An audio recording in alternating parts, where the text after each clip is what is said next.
अस्सलाम वालेकुम। दुरूद शरीफ पढ़ लें।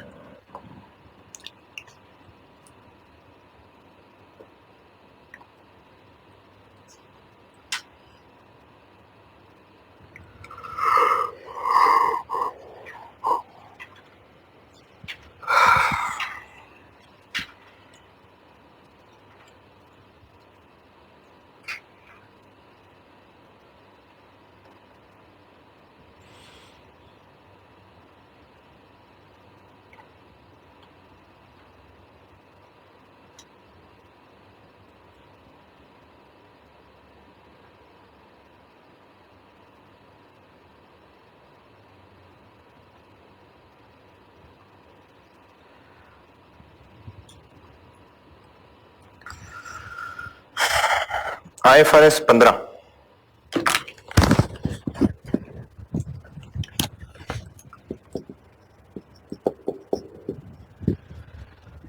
ये बहुत बड़ा स्टैंडर्ड है, बड़ा इन अ वे के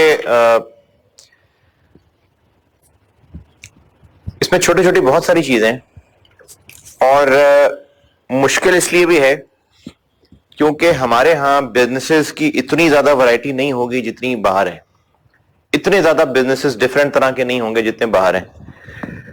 तो रेवेन्यू रिकग्निशन जो स्टैंडर्ड बनाया गया है वो तो सारी दुनिया को सामने रख के, या जितने भी मुल्कों ने ईमान लाए हुए हैं स्टैंडर्ड पे, उनको सामने रख के बनाया हुआ है। तो एक तो इसके अंदर एग्जाम्पल्स बहुत ज्यादा हैं और एग्जामिनर उन एग्जाम्पल्स में से ही उठा उठा के सवाल बना सकता है, बना भी रहा है। बहरहाल समेटता हूं उसको।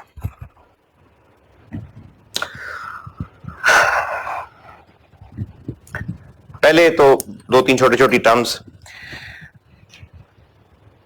गुड्स बेचना और पुराना फर्नीचर बेचना, बेच तो दोनों ही रहे हैं, फर्क क्या है? मेन एक्टिविटी है गुड्स बेचना और पुराना फर्नीचर बेच रहे हैं तो वो तो कभी कभी बेचेंगे। तो रेवेन्यू होता है जो मेन ऑर्डिनरी कोर्स में राइज हुआ होता है। पेजेस पकड़ ले भाई। रेवेन्यू वो है जो ऑर्डिनरी कोर्स ऑफ एक्टिविटीज में कमाया है, या तो गुड्स या सर्विसेज जो भी हमने ऑर्डिनरी एक्टिविटीज में कमाया है। कस्टमर कौन है? जिसको हम वो गुड्स या सर्विसेज दे रहे हैं। तो पहले पेज पे आइए, टॉप पे ये तीन टर्म्स लिखी हुई हैं, ये पढ़ लें नोट्स पे। पहले पेज पे आइए, रेवेन्यू, कॉन्ट्रैक्ट और कस्टमर।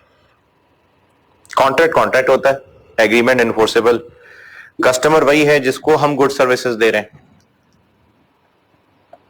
और रेवेन्यू वो है जो हम ऑर्डिनरी एक्टिविटीज में कमा रहे हैं।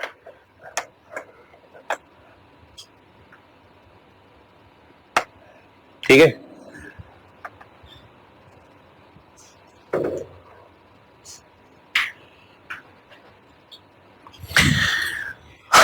रेवेन्यू का पहले एक ओवरऑल प्रोसीजर समझें, फिर उसकी डिटेल में जाते हैं। अगर बिल्कुल टू द पॉइंट छोटी समेटू बात, तो गुड्स या सर्विसेज दे के हम रेवेन्यू कमा रहे हैं। कब रेवेन्यू रिकॉग्नाइज करना चाहिए? नहीं, ये तो बहुत टेक्निकल। मैंने कहा बिल्कुल सादे तरीके से छोटे अल्फाज में अगर बात करें, हम गुड्स और सर्विसेज दे के रेवेन्यू कमा रहे हैं, तो रेवेन्यू को रिकॉग्नाइज कब करना चाहिए? जब गुड्स दे रहे हैं पहुंचा दें, डिलीवर कर दें। सर्विसेज दे रहे हैं, रेंडर कर दें। सीधा सा असूल ये है कि हम जिस चीज का, जिस काम का पैसा ले रहे हैं, जब वो काम कर दें तो हमारा रेवेन्यू। और बुनियादी असूल ये ही है कि हम गुड्स दे रहे हैं तो जब गुड्स दे दें रेवेन्यू बना लें, सर्विसेज रेंडर कर रहे हैं, सर्विसेज दे दें, रेवेन्यू बना लें। बुनियादी असूल यही है। अब इसको थोड़ा सा फॉर्मल स्टेप्स में लेके आते हैं। रेवेन्यू रिकॉग्नाइज करने के 5 स्टेप्स हैं। 5 स्टेप्स हैं। सबसे पहली चीज यह है कि हम बहुत फॉर्मल होके, अब मैं वो बता रहा हूं जो IFRS 15 की अप्रोच है। सबसे पहले देखें कि हमारे और कस्टमर के दरमियान कॉन्ट्रैक्ट भी है कि नहीं है, क्योंकि कॉन्ट्रैक्ट अगर है तो IFRS 15 लग रहा है। अगर कॉन्ट्रैक्ट ही नहीं है तो फिर IFRS 15 बेचारा क्या करेगा? तो सबसे पहले देखना पड़ेगा कि कॉन्ट्रैक्ट है कि नहीं है, उसकी भी कुछ शर्तें हैं, डिटेल में जाता हूं। तो सबसे पहला काम यह होता है कि कॉन्ट्रैक्ट देखें कि कॉन्ट्रैक्ट एग्जिस्ट करता है कि नहीं करता। कर गया। फिर ये देखें जो मेन कर्क्स हैं, यानी जो मेन जान है ना इस चीज की, इस पूरे कॉन्सेप्ट की, वो ये कि हम कस्टमर को जो गुड्स या सर्विस दे रहे हैं वो मेन क्या चीज है जो अपने कस्टमर को डिलीवर करनी है। जैसे अगर इस कॉलेज की बात करें तो कॉलेज अपने कस्टमर्स को सर्विसेज दे रहा है। अब उन सर्विसेज में अगर आप देखें तो कोचिंग भी है, लाइब्रेरी यूज करना भी है, वॉशरूम यूज करना भी है, कॉरिडोर यूज करना भी है, पार्किंग करना भी है, कोई स्टडी रूम है तो वो भी है, कैंटीन भी है। मेन चीज क्या है जिसको बेचा जा रहा है, जिसकी वजह से लोग आ रहे हैं? टीचिंग ना। मेन चीज मतलब जो मेन सौदा बेच रहे हैं हम वो कोचिंग है। तो जिस चीज का पैसा ले रहे हैं स्टूडेंट से वो कोचिंग है ना। हां वैसे बेंचेस भी हैं, लेकिन स्टूडेंट पैसा दे रहे हैं टीचर से पढ़ने का। अगर आपको बेंचेस की बजाय टाटों पे बैठा लिया जाए तो आप कहेंगे नहीं हमने तो कॉलेज बेंचेस के लिए आना था। फिर भी आ जाएंगे ना। हाँ पैसे थोड़े से कम होंगे। जैसे अभी हालात ये होते हैं कि किसी क्लास में एडमिशन लग जाए ना, अभी कल परसों एक बच्चा आके कह रहा था सर आप, मैं कोने में खड़ा हो जाऊंगा, मैं वहां खड़ा हो जाऊंगा, नीचे बैठ जाऊंगा, बस आप एडमिशन दे दें क्लास के अंदर। अब उसके लिए देखें इंपॉर्टेंट क्लास लेना है, चेयर्स नहीं है। तो कहने को तो बैठने की भी उनको सर्विस दी जा रही है, लेकिन मेन सौदा क्या बेच रहे हैं हम? कोचिंग। इसी तरह से अगर एक कस्टमर को हम सर्विसेज दे रहे हैं ये एसी मेंटेनेंस की, सफाई मेंटेनेंस वगैरह, और इसी के पैसे ले रहे हैं, तो इसमें हम क्या मेन चीज बेच रहे हैं? पैसे किस चीज के ले रहे हैं हम? एसी के, सफाई के। हम मेंटेनेंस सर्विसेज दे रहे हैं मशीनरीज वगैरह की। चले बाइक्स की आप लोग ट्यूनिंग कराते हैं जाके, गाड़ी की सर्विस कराते हैं जाके, वो वर्कशॉप पैसे किस बात के ले रही है? ट्यूनिंग करने के। तो यह बड़ा जरूरी है पहचानना कि जिस काम के हम पैसे ले रहे हैं, हम वो असल काम क्या है जिसके पैसे ले रहे हैं, असल क्या सौदा है जो हम बेच रहे हैं।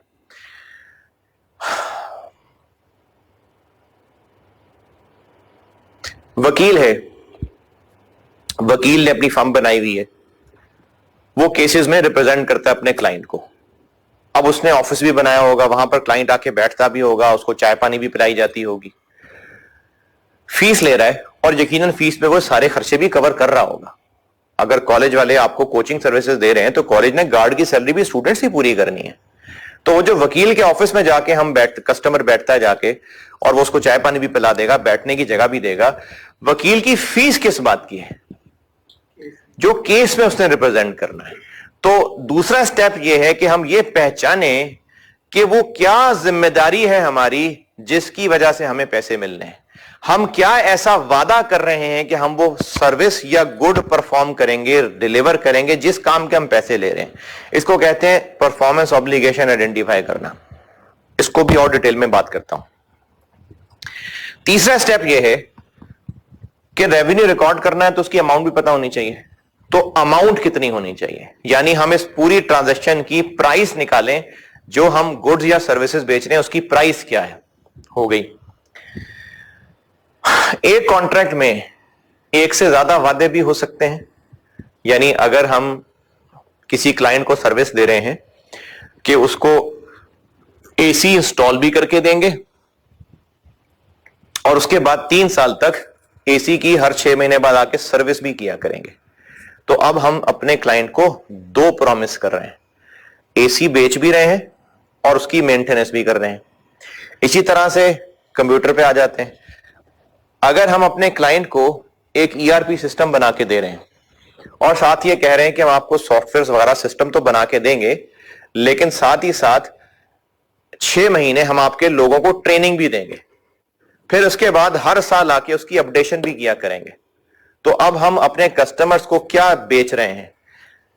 सिस्टम भी बेच रहे हैं, ट्रेनिंग सर्विसेज भी बेच रहे हैं और उसकी अपडेशन सर्विसेज भी बेच रहे हैं। तो एक कॉन्ट्रैक्ट में एक से ज्यादा वादे भी हो सकते हैं। चौथा स्टेप यह है कि अगर एक कॉन्ट्रैक्ट में एक ही वादा है तो कॉन्ट्रैक्ट की प्राइस तय हुई थी 15 लाख। अगर एक ही वादा है तो 15 की 15 लाख उसी वादे की कीमत है। लेकिन अगर कॉन्ट्रैक्ट में हमने 3 वादे किए हैं और कॉन्ट्रैक्ट पूरा 15 लाख का है तो 3 अलग अलग वादे हैं, उस 15 लाख को तीनों में बांटना पड़ेगा ना। ये चौथा स्टेप है, बांट लिया। आखिरी स्टेप यह है कि हमने जो जो वादा आइडेंटिफाई किया था कि असल में हम बेच क्या रहे हैं, जब वो असल बेच देंगे तो रेवेन्यू रिकॉर्ड हो जाएगा। यानी अगर 15 लाख हैं, हमने 3 वादे किए हैं और वो तीनों वादे एक साथ पूरे नहीं हो रहे, एक अभी हो रहा है, एक 2 महीने बाद होगा, एक 3 साल बाद होगा, तो 15 लाख के 3 टुकड़े किए और वो 15 लाख के 3 टुकड़े रेवेन्यू कब बनेंगे? जिस जिस टुकड़े को हम परफॉर्म करते जाएंगे उसकी प्राइस का हिस्सा रेवेन्यू बनता जाएगा। ये 5 स्टेप मॉडल है रेवेन्यू रिकग्निशन का। कॉन्ट्रैक्ट पहचानना कि कॉन्ट्रैक्ट एग्जिस्ट करता है, वो असल चीज ढूंढना, वो असल सौदा ढूंढना जो हम बेच रहे हैं, वो असल वादा ढूंढना जो हम बेच रहे हैं, वो असल गुड, वो असल सर्विस ढूंढना जो हम बेच रहे हैं, इस पूरी ट्रांजैक्शन की प्राइस तय करना।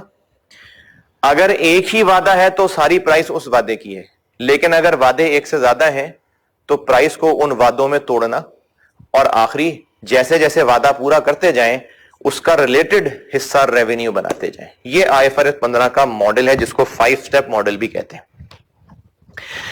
अब इसकी डिटेल में आते हैं। पहले स्टेप पे आते हैं कि कॉन्ट्रैक्ट है कि नहीं है। इसकी 5 कंडीशंस हैं। कंडीशंस मतलब सारी पूरी होनी चाहिए। अगर ये 5 कंडीशंस पूरी होंगी तो फिर कहा जाएगा कि कॉन्ट्रैक्ट मौजूद है। अगर ये कंडीशंस पूरी नहीं होंगी या कोई एक भी पूरी होने से रह गई तो फिर कॉन्ट्रैक्ट एग्जिस्ट नहीं करता। अब वो कंडीशंस क्या हैं? कुछ तो उनमें से बिल्कुल स्ट्रेट फॉरवर्ड है। जैसे पहली कंडीशन ये है कि कॉन्ट्रैक्ट है ही तब जब दोनों पार्टीज राजी हैं। जब दोनों पार्टीज राजी हैं तो ये एग्रीमेंट है ना। तो पहली कंडीशन ये है कि दोनों पार्टीज, या अगर 2 से ज्यादा भी हैं, वो दोनों एग्रीड हैं जो जो कुछ भी कॉन्ट्रैक्ट में एग्री होना है। और ना सिर्फ एग्रीड है, नियत भी पूरी है, यानी कोई नियत का कच्चा भी नहीं है। जैसे अगर कॉन्ट्रैक्ट कर लिया, एक कंसल्टेंसी फर्म को हायर किया एक कस्टमर ने, और कस्टमर और उस कंसल्टेंसी फर्म के दरमियान तय हुआ कि एक फलाना बिजनेस का प्रपोजल है जिसकी फर्म ने फिजिबिलिटी बना के देनी। इस बात के 4 मिलियन फीस एग्री हो गई। दोनों ने एग्री कर लिया कि हाँ, फर्म कहती है हम आपको फिजिबिलिटी बना के देंगे, कस्टमर कहता है कि ये इंफॉर्मेशन हम आपको प्रोवाइड करेंगे, इधर आपकी फिजिबिलिटी डिस्कस होगी, उधर 10 लाख मिल जाएंगे, फिर ये स्टेप होगा 25 लाख और दे देंगे, फिर जब बिल्कुल रिपोर्ट हम तक पहुंच जाएगी तो 5 लाख बाकी के और दे देंगे। सारा कुछ तय हो गया। लेकिन जो कस्टमर है वो कच्चा कच्चा है बीच में, वो लग नहीं रहा कि ये 40 लाख देगा, और ये भी लग रहा है कि एन मौके पे इसने भाग जाना है। तो पहली शर्त क्या है कि दोनों पार्टीज ने एग्री कर लिया हो। जाग रहे हो? क्योंकि इसमें जबानी बातें ही है। पहली शर्त कि एक तो पार्टीज ने दोनों ने एग्री कर लिया हो और उनकी नियत भी हो, नियत में खोट ना हो। ये पहली कंडीशन है। पढ़ने वाला काम ज्यादा है, समझाता जाऊंगा तो पढ़ना भी है साथ साथ। कंडीशन ए बता दी मैंने।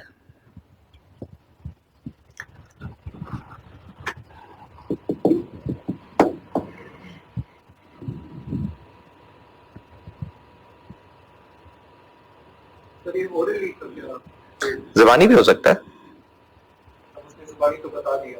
हाँ। देखें, जहां तक बिजनेसेस का नॉर्म है ना, वो डिसाइड करेगा कि ज़बानी काफी है या लिखा होना चाहिए। जैसे अगर किसी कंपनी का रेस्टोरेंट है, यानी वो एक कंपनी है जो स्टैंडर्ड लगा रही है, तो आप जब जाके कोई चीज का ऑर्डर करते हैं तो कोई रिटर्न एग्रीमेंट होता है, ज़बानी बोलते हैं ना। और अगर वो खाना लाके दे दे तो आप ये तो नहीं कहेंगे मैं तो मजाक कर रहा था, तो ज़बानी हो गया ना एग्री, तो ज़बानी बिजनेस की प्रैक्टिस ऐसी है। तो ये तो वेरी करेगा कि बिजनेस किस नेचर का है। लेकिन आपने जो अभी एक बात बताई है कि हमें ये पता लग रहा है कि कस्टमर ने दरमियान में भाग जाए, वो हो सकता है कोई क्लॉज एग्रीमेंट के अंदर ऐसी हो जिसका उसने सहारा लेके निकल जाना हो। एग्रीमेंट्स में इस तरह की जनरल क्लॉजेस तो होती है ना कि अगर ये मसला हो गया तो हम निकल जाएंगे, पतली गली से निकल जाएंगे, ये हो जाएगा, इस तरह की सेफ क्लॉजेस होती है ना।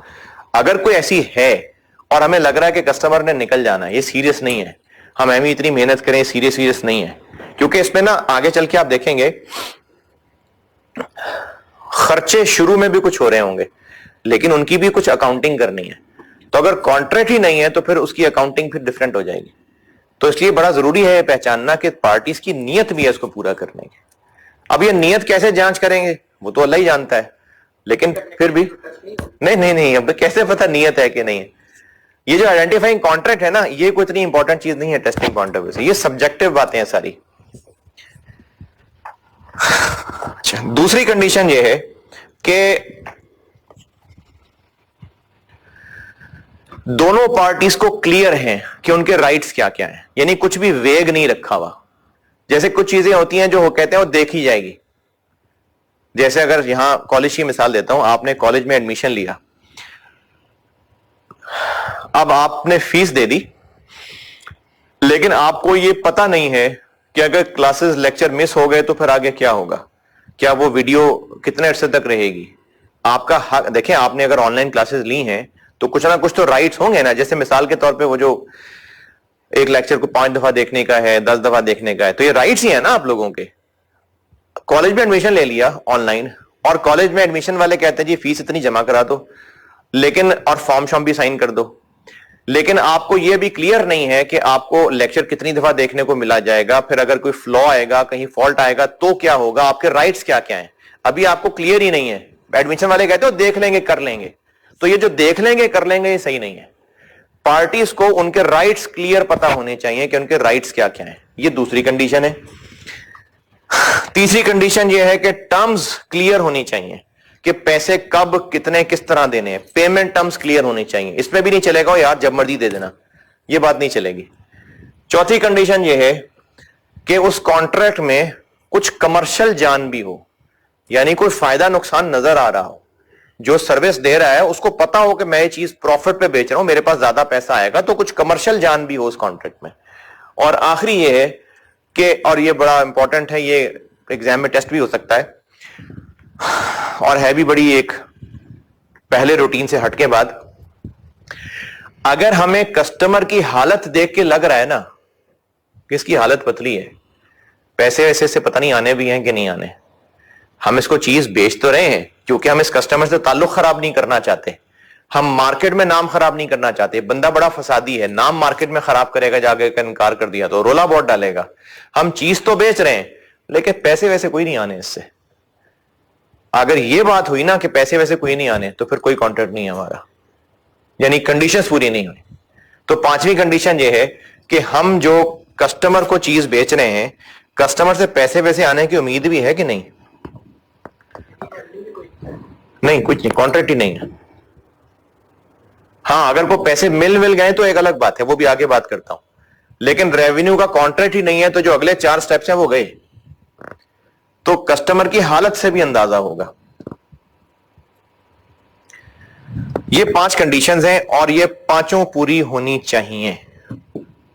अगर कोई भी रह गई तो इसका मतलब कॉन्ट्रैक्ट मौजूद नहीं है।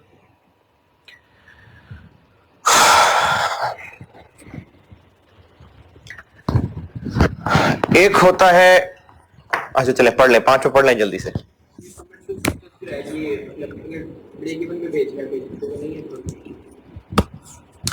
नहीं, देखें, अगर हमें किसी चीज पे कैश मिल रहा है ना तो कमर्शियल सब्सटेंस होता है, क्योंकि कैश फ्लोज आ रहे हैं। पहले जो था उससे कुछ एक्स्ट्रा होने लगा है, हमारे पास पहले कुछ पैसे नहीं थे, अब कैश आएगा, तो ये कमर्शियल सब्सटेंस होता है जिसमें कोई कैश फ्लो हो रहा होता है। कमर्शियल सब्सटेंस असल में होता है रिस्क, टाइमिंग और amount of entities future cash flows change होने उसकी वजह से। तो अगर कैश आना है तो फिर चेंज हो गया ना कैश फ्लो, कैश आ रहा है तो है कमर्शियल सब्सटेंस। अगर नहीं भी पढ़ रहे तो बताएं, मैं आगे चलूं। पढ़ ली। एक होता है होली अंडर परफॉर्म्ड कॉन्ट्रैक्ट।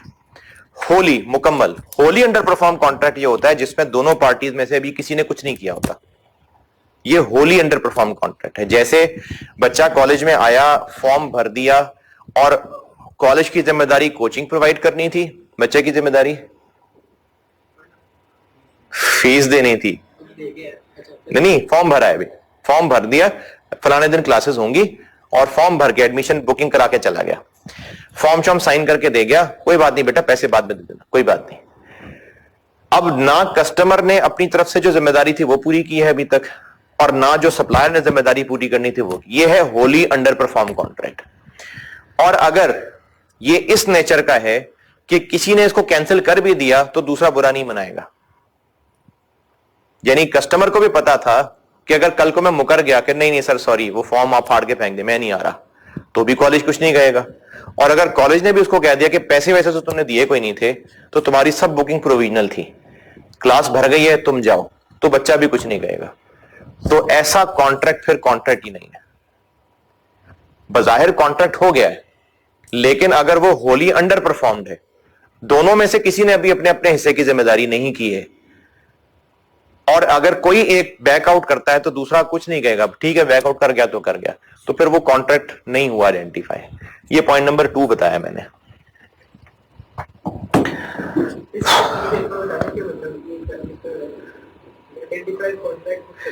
पांच स्टेप्स बताया ना मैंने।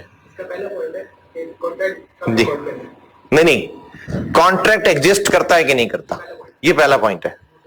नहीं नहीं नहीं, ये जो बोल्ड करके हेडिंग दी है, शेडेड लाइन है, ये स्टेप 1 है।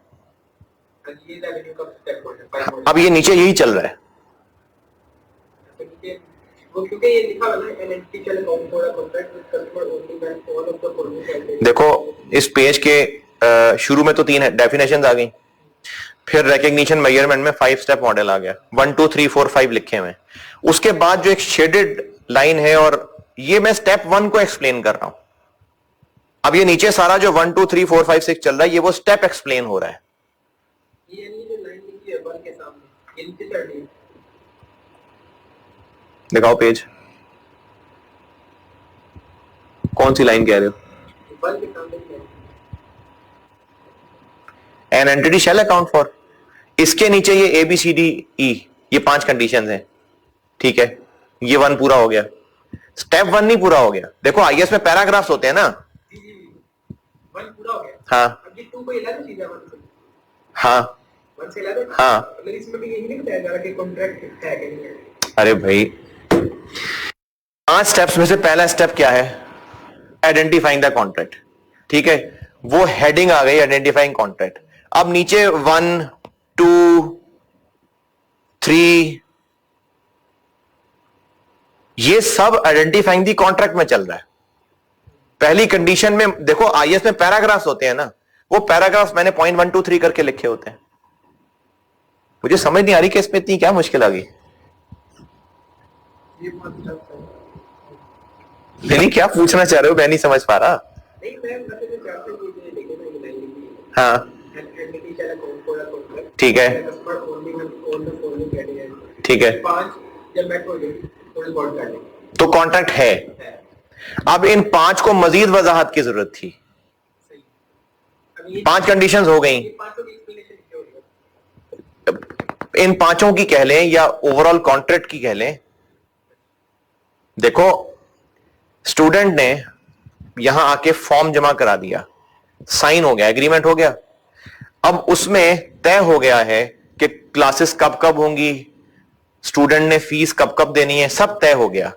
तो पेमेंट टर्म्स भी आइडेंटिफाई हो गई, स्टूडेंट और कॉलेज दोनों का इरादा भी है, दोनों एग्री भी कर चुके हैं, कॉन्ट्रैक्ट में कमर्शियल सब कंडीशंस तो पूरी हो गई।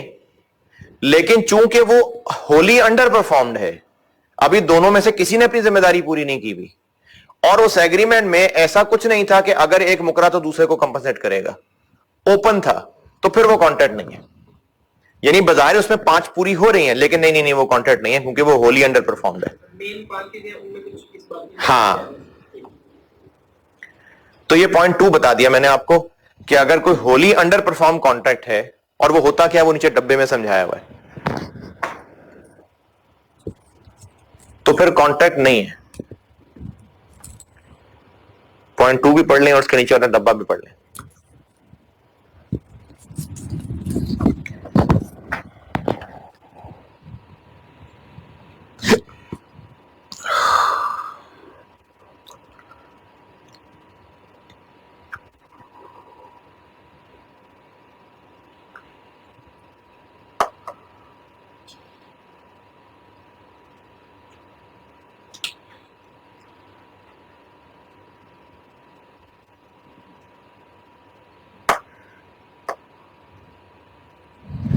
हाँ जी, ओके जी।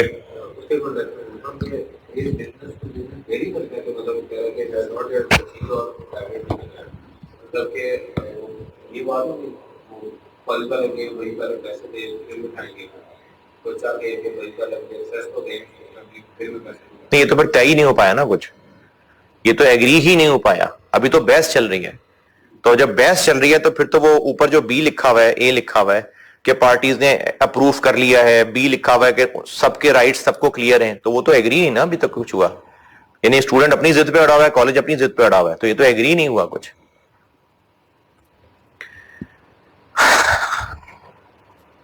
अच्छा, पॉइंट 3 में आते हैं। पॉइंट 3 में यह है कि जो ऊपर 5 कंडीशंस थी, अगर वो पूरी नहीं हो पा रही तो कॉन्ट्रैक्ट नहीं है कि है नहीं है। क्या पता थोड़े पैसे मिल गए हो या सारे ही मिल गए हो। यानी स्टूडेंट फॉर्म जमा करा के गया हो और स्टूडेंट ने फॉर्म जमा करा के ये कहा हो कि पैसे रख लें आप, पैसे आप सारे रख लें, और हाँ, कॉलेज ने कहा, अच्छा स्टूडेंट आया है एडमिशन लेने एक रिवीजन क्लास के लिए जो 1 दिन की क्लास है। स्टूडेंट आया, उसने फॉर्म जमा कराया, पैसे भी जमा करा दिए, और उसके बाद कॉलेज ने उसको कहा था कि तुमने एडमिशन तो करा दिया है, लेकिन जो रिवीजन क्लास है अगर 15 तारीख को, तो तुम्हें 11 को आके दोबारा कंफर्म करना है यहां पर, वरना तुम्हें फिर बैठने नहीं देना हमने। 11 को तुमने लाजमी यहां कंफर्म करना है आके। उसने कहा अच्छा चलें देखूंगा, मैं देखूंगा अगर आ सका तो। पैसे उससे एडवांस ले लिए, रिवीजन क्लास 1 दिन की है, और कॉलेज ने कहा है कि तुमने 15 को अगर क्लास लेनी है तो 11 को आके तुम्हें नाम दोबारा लिखवाना पड़ेगा, ताकि हमें पता हो कि कितने लोगों की जगह रखनी है। हमने टीचर को उसके मुताबिक इंफॉर्म करना है। स्टूडेंट ने कहा देखें मैं मुश्किल है, पता नहीं मैं 11 को आता हूं नहीं आता, पता नहीं, मैं कुछ कह नहीं सकता। तो वो जो ऊपर 5 कंडीशंस थी उसमें ये आ गया कि स्टूडेंट अभी कमिटेड नहीं है। वो तो कह रहे हैं पता नहीं, देखूंगा मैं 11 को आता हूं ना आता, चले आप एडमिशन तो करें ना, देखूंगा मैं, अगर आ सका तो 11 को बता दूंगा आके। तो वो कंडीशन पूरी नहीं हो सकी, तो ये कॉन्ट्रैक्ट नहीं है। लेकिन पैसे आ गए कॉलेज के पास, पैसे वो पूरे दे गया है। अब इन पैसों का क्या करना है?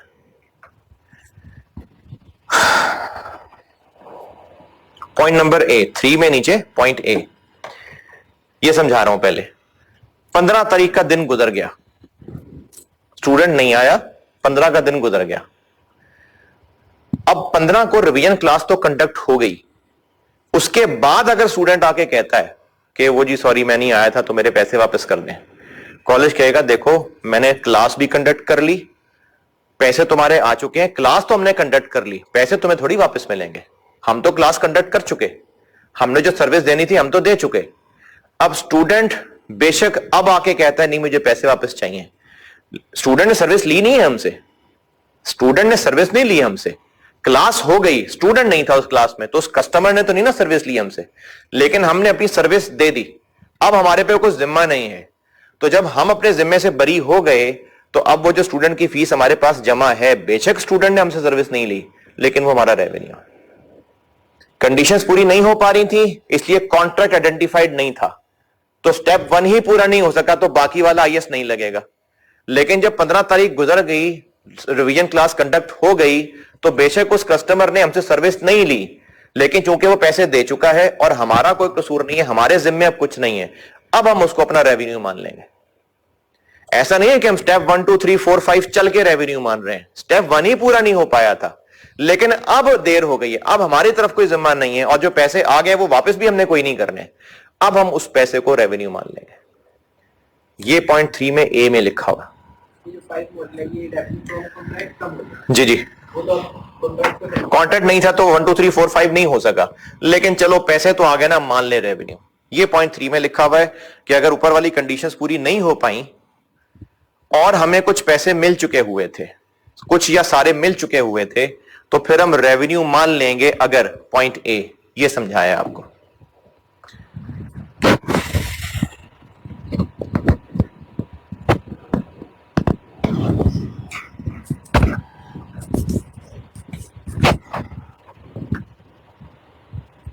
और पॉइंट बी ये है कि बच्चे ने 11 तारीख को आके कंफर्म नहीं किया, हमने उसका एडमिशन कैंसिल कर दिया। उसको कहा था 11 को आके कंफर्म करोगे तो 15 को तुम क्लास में बैठोगे, और वो नहीं आया, तो हमने उसका एडमिशन कैंसिल कर दिया, लेकिन साथ ही कह दिया था कि पैसे कोई नहीं वापस होने। तो अब कॉन्ट्रैक्ट टर्मिनेट हो गया है, लेकिन पैसे हमने वापस नहीं करने, तो सारा रेवेन्यू हो जाएगा। ये बी में लिखा हुआ।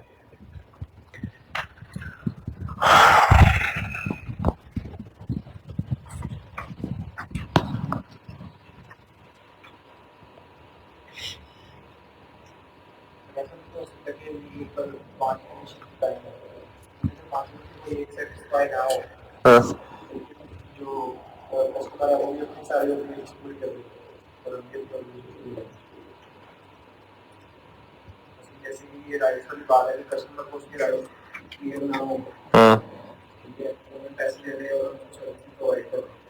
तो फिर वो आपने सर्विस प्रोवाइड कर दी, वो अपना काम भी कर चुका, अब किसी पे कोई जिम्मा नहीं रह गया, लेकिन वो स्टेप 5 के थ्रू नहीं आ सकेगा, लेकिन इस पॉइंट 3 में आके वो रेवेन्यू बन जाएगा, क्योंकि पैसे आ चुके हैं, वापस करना कुछ नहीं है, हमारे जिम्मे कुछ है नहीं, तो अब रेवेन्यू बन जाएगा। लेकिन वो स्टेप 1 2 3 4 5 के जरिए नहीं आया, बस फौरन रेवेन्यू बन गया। जी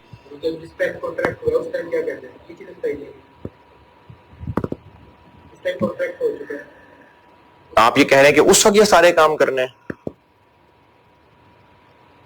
ये जो 4 स्टेप्स है ना, 5, इनमें से 4 तो उसी टाइम करना है, और 5वां ये है कि जैसे जैसे होता जाएगा रेवेन्यू बनता जाएगा। हाँ, ये सारे काम शुरू में करने हैं।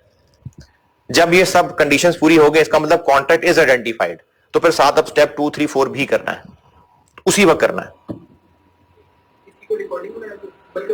रिकॉर्डिंग तो आ जाएगी आगे। Point 3 okay. चले अगले पेज पे आ जाएं। Combination of contracts. Combination of contracts ये है कि अगर एक से ज्यादा कॉन्ट्रैक्ट्स हैं, जैसे एक कस्टमर ने हमसे कॉन्ट्रैक्ट किया कि आप हमें बिल्डिंग मटेरियल सप्लाई कर दें, अगले दिन आया, उसने कहा बिल्डिंग मटेरियल आप सप्लाई कर ही रहे हैं तो मजदूर भी आप ही ला दें। चौथे दिन आया, यार सारा काम आप ही कर रहे हैं, ऐसा करें घर आप ही बनवा दें, पेंट शेंट भी आपके जिम्मे है। अब ये 3 अलग अलग कॉन्ट्रैक्ट हुए हैं, लेकिन एक ही पार्टी से हैं और आसपास ही हैं। ये नहीं कि एक दफा आया उसके बाद 4 साल बाद दोबारा आया, फिर 15 साल बाद दोबारा आया। आसपास हैं और एक ही बंदे से हैं, और वो भी इस तरह के हैं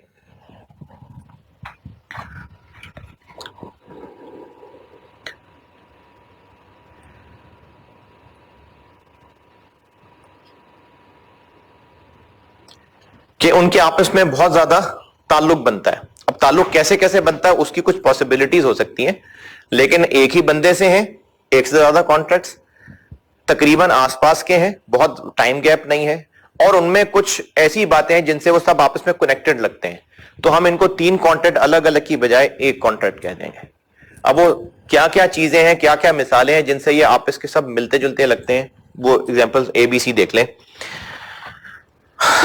कि हमने कॉन्ट्रैक्ट बेशक 3 किए हैं, लेकिन उनकी प्राइसेस तय इकट्ठे एक दूसरे पे डिपेंडेंट करके किए हैं। अब वो कस्टमर कह रहा है भैया सारा काम तो आपसे ही करा रहा हूं, अब बताएं कितने पैसे करने हैं, तो हमने उसको एक पैकेज के तौर पर, कॉन्ट्रैक्ट ऑफिशियली 3 हुए हैं, कॉन्ट्रैक्ट 3 है, हो सकता है फॉर टैक्स पर्पसेस 3 अलग अलग कॉन्ट्रैक्ट हो, कोई और रीजन हो सकता है, कॉन्ट्रैक्ट अलग अलग किए। हो सकता है कोई ऐसी बात होती किसी मुल्क के अंदर कि अगर जो कॉन्ट्रैक्ट की प्राइस है वो अगर 700 मिलियन से ऊपर जाएगी तो फलाना टैक्स रेट लगेगा, 1000 से ऊपर चलेगी तो फलाना टैक्स रेट लगेगा, हो सकता है किसी मुल्क में होता हो, तो फॉर दैट रीजन हो सकता है कॉन्ट्रैक्ट तोड़ लिए हो, तो कॉन्ट्रैक्ट तोड़ लिए, लेकिन उनकी प्राइस एक पैकेज के तौर पे एग्री हुई है, बंदा भी एक ही है, तो अकाउंटिंग पर्पसेस के लिए हम उसको एक ही कॉन्ट्रैक्ट मान लेंगे। इसी तरह से अगर हम मटेरियल डिलीवर नहीं करेंगे तो घर कहां से बना के देंगे? तो वो कॉन्ट्रैक्ट बेशक अलग अलग हैं लेकिन आपस में कनेक्टेड है। हम अगर मटेरियल डिलीवर करने से मुकर जाते हैं तो फिर घर कैसे बना के देंगे? तो ये आपस में कनेक्टेड हो गई।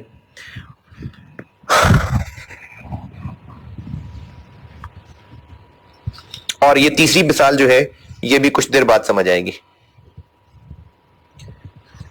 ये कॉम्बिनेशन ऑफ कॉन्ट्रैक्ट वाला डब्बा पढ़ लें सारा।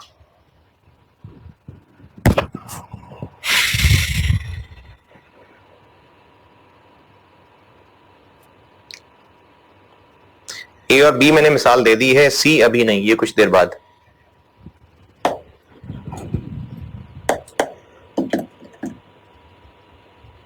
हाँ जी, चलो आगे। अच्छा, ये मॉडिफिकेशन छोड़ दें अभी, ये शुरू में समझने वाली चीज नहीं है चूंकि इसी का हिस्सा तो आईएस में यहां लिखा है तो मैंने भी यहां लिख दिया, वरना अभी ये करने वाला नहीं है। आगे आ जाते हैं, सेकंड स्टेप पे आ जाते हैं। सेकंड स्टेप है कि identify separate performance obligations. Performance obligation वो वादा है जो असल में हम बेच रहे हैं, वो सौदा है जो हम असल में बेच रहे हैं। यानी लाइब्रेरी की फैसिलिटीज भी होंगी जी, टेस्ट्स भी हुआ करेंगे, और आपको कैंटीन की फैसिलिटी भी मिलेगी, और आपको एक स्टडी रूम भी मिल जाएगा। लेकिन असल चीज क्या है? कोचिंग। तो असल वादा क्या है कि कोचिंग हो रही है। तो जो हम असल चीज बेच रहे हैं ना, वो परफॉर्मेंस ऑब्लिगेशन है, जो असल चीज जिसका वादा कर रहे हैं। और ये डिस्टिंक्ट होनी चाहिए, यानी इनकी अपनी एक पहचान है। अब ये डिस्टिंक्ट कैसे पहचानना है ये भी टेक्निकल है, बहुत सादा नहीं है। कॉन्ट्रैक्ट में हमें यह पहचानना पड़ेगा कि वो असल चीज, वो असल प्रॉमिस क्या है जो हम बेच रहे हैं। अगर कोई गुड्स डिलीवर करने की बात हो रही है तो वो गुड परफॉर्मेंस ऑब्लिगेशन है, अगर कुछ सर्विस देने की बात हो रही है तो वो सर्विस परफॉर्मेंस ऑब्लिगेशन है। तो हमें पहचानना पड़ेगा कि हमारे इस कॉन्ट्रैक्ट की मेन चीज क्या है। वो जो मेन चीज है ना, वो परफॉर्मेंस ऑब्लिगेशन होती है।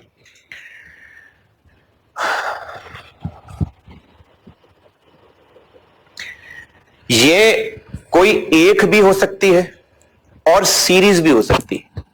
जैसे अगर गाड़ी ठीक करानी है तो वो एक है, गाड़ी ठीक हो गई, सर्विस रेंडर हो गई। लेकिन अगर कॉन्ट्रैक्ट ये किया है कि 4 साल तक हमारे पास आप ऑन कॉल रहेंगे, जब भी मशीनों में कोई मसला हुआ करेगा आप आगे ठीक किया करेंगे, अब ये सीरीज आ गई। इसी तरह एक रिवीजन क्लास लेनी है, उसके लिए स्टूडेंट आया है, अब ये एक सर्विस है। और एक है कि जी 4 महीने का सेशन पढ़ना है, ये सीरीज ऑफ सर्विस। इसी तरह से किसी कंसल्टेंट से एक लीगल मैटर, चार्टर्ड अकाउंटेंट हम थी, उनको एक लीगल मैटर के लिए या एक किसी खास टेक्निकल मैटर के लिए हायर किया और उनसे वो सर्विस ली है, ये एक सर्विस है। या फिर उनसे कहा कि हमारी 2 साल की बुक कीपिंग आपने करनी है, ये सीरीज ऑफ सर्विस है। तो जो गुड और सर्विस हम बेच रहे हैं वो एक भी हो सकती है और सीरीज भी हो सकती है। ये सीरीज वाली बात समझ आई? सीरीज से मुराद है कि एक जैसी है और वो होती चली जा रही। जैसे मैंने कहा कि बुक कीपिंग सर्विसेज हैं, 2 साल तक बुक कीपिंग सर्विसेज करनी है, तो रोज एक ही काम हो रहा होगा, रोज एंट्रियां हो रही होंगी। हाँ, फर्क है, फर्क है। और जो क्लास की मैंने मिसाल ली है, या इसमें और कोई स्पोर्ट्स क्लब है, कोई जिम की सर्विसेज हैं, अब ये सीरीज है ना, हर दिन वही सर्विस, हर दिन वही सर्विस, तो ये सीरीज है। यानी एक दिन जो कस्टमर आके एक्सरसाइज करेगा, अगले दिन जो एक्सरसाइज कर रहा होगा वो डिफरेंट काम हुआ ना। एक दिन एक्सरसाइज करने देना, फिर दूसरे दिन एक्सरसाइज करने देना, फिर तीसरे दिन एक्सरसाइज करने देना, ये सीरीज है। आप पूछ रहे हैं कुछ?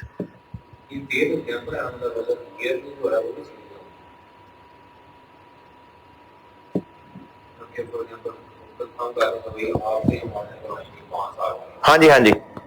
यानी एक तरह की मल्टीपल सर्विसेज, ये सीरीज है। एक है कि एक ही ऑडिट करना है और उसमें 7 महीने लग गए, ये एक सर्विस है। और एक है कि 7 जो महीने का टाइम दिया है, पिछले 5 साल के ऑडिट पेंडिंग थे, वो अलग अलग कर दें, अब ये सीरीज है। तो ये एक गुड भी हो सकती है और सीरीज भी हो सकती है। एक गाड़ी डिलीवर करनी है, एक कंप्यूटर डिलीवर करना है, ये एक है।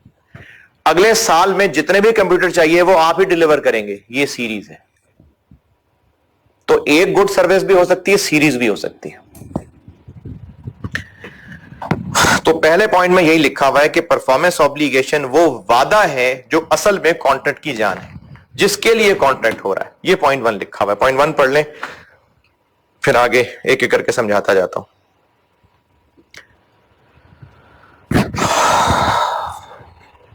और डिस्टिंक्ट मैंने बताया था जिसकी अपनी पहचान है, लेकिन डिस्टिंक्ट को और एक्सप्लेन करना है आगे।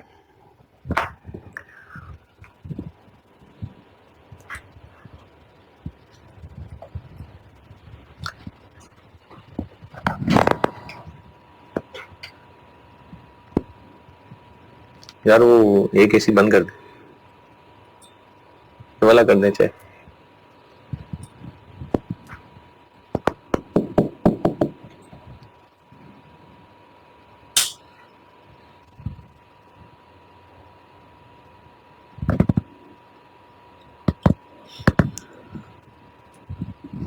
हाँ जी, पॉइंट 1।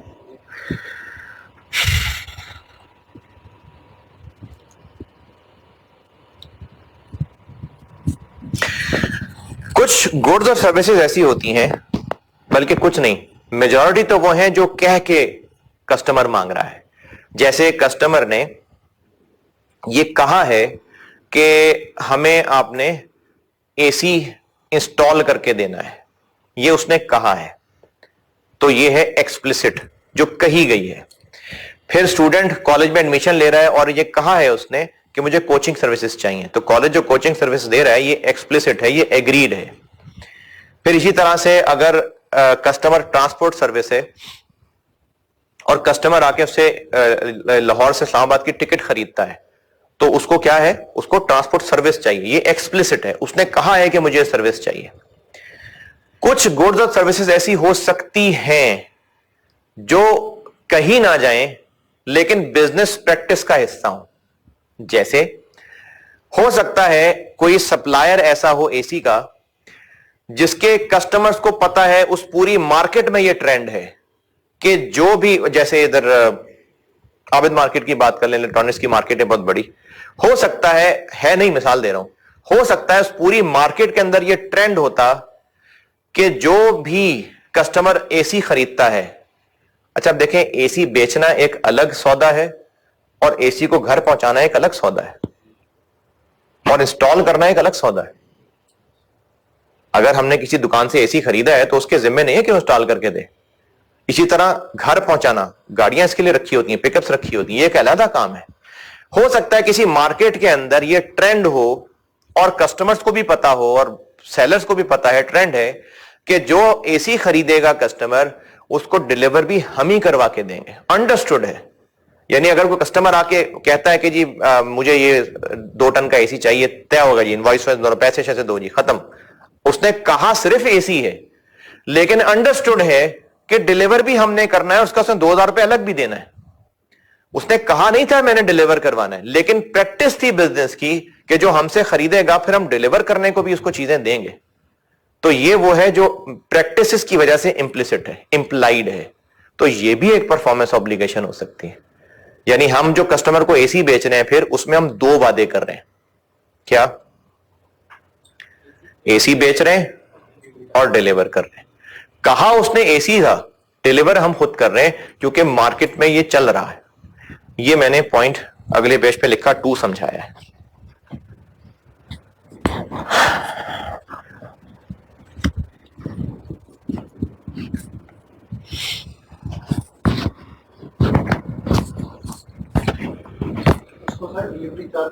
अच्छा, ये भी जरूरी नहीं है, यानी जरूरी नहीं है कि डिलीवरी चार्जेस हम लें, जरूरी नहीं है, क्योंकि अगर ये मार्केट का हिस्सा है तो हो सकता है हम फ्री डिलीवरी भी देते हो, ऐसा हो सकता है। ये हमने अपने कस्टमर से रिलेशनशिप बनाने के लिए, यानी जरूरी नहीं कि हम उसके पैसे चार्ज करें, लेकिन अभी आगे चल के देखेंगे इवन देन वो एक परफॉर्मेंस ऑब्लिगेशन है।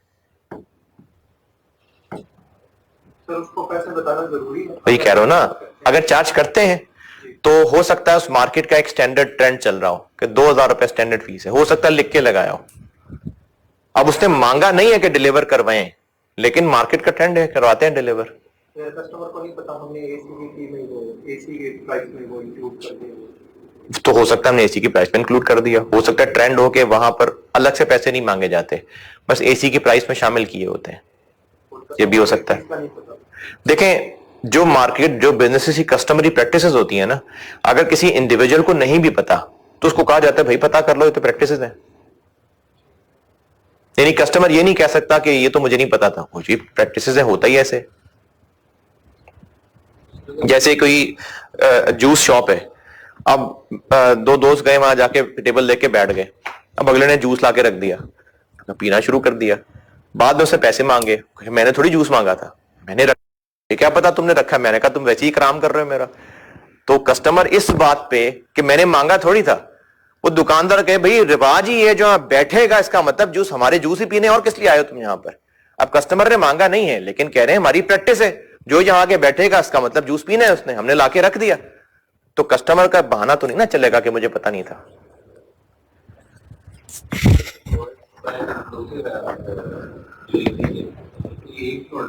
नहीं नहीं, देखो कॉन्ट्रैक्ट तो मैं कह ही नहीं रहा कि दो हैं, मैं कह रहा हूं वादे दो हैं, कॉन्ट्रैक्ट तो एक ही है। उस कॉन्ट्रैक्ट के अंदर क्या क्या वादे हैं ये बात हो रही है अभी। एसी बेचना और उसको डिलीवर करना, कॉन्ट्रैक्ट नहीं कहा मैंने अलग है, कॉन्ट्रैक्ट एक है, हमारा कस्टमर से कॉन्ट्रैक्ट हो गया है, उस कॉन्ट्रैक्ट में वादे दो हैं, एसी बेचना और डिलीवर करके आना। मैं वादों की बात कर रहा हूं कि वो दो हैं, इसमें कॉन्ट्रैक्ट नहीं कहा दो हैं। दो परफॉर्मेंस ऑब्लिगेशन हो गई, जिनमें से एक कस्टमर ने एक्सप्लिसिटली कही थी, एग्रीमेंट में लिखा हुआ था, और दूसरी कस्टमर बिजनेस प्रैक्टिस में इंप्लाइड थी।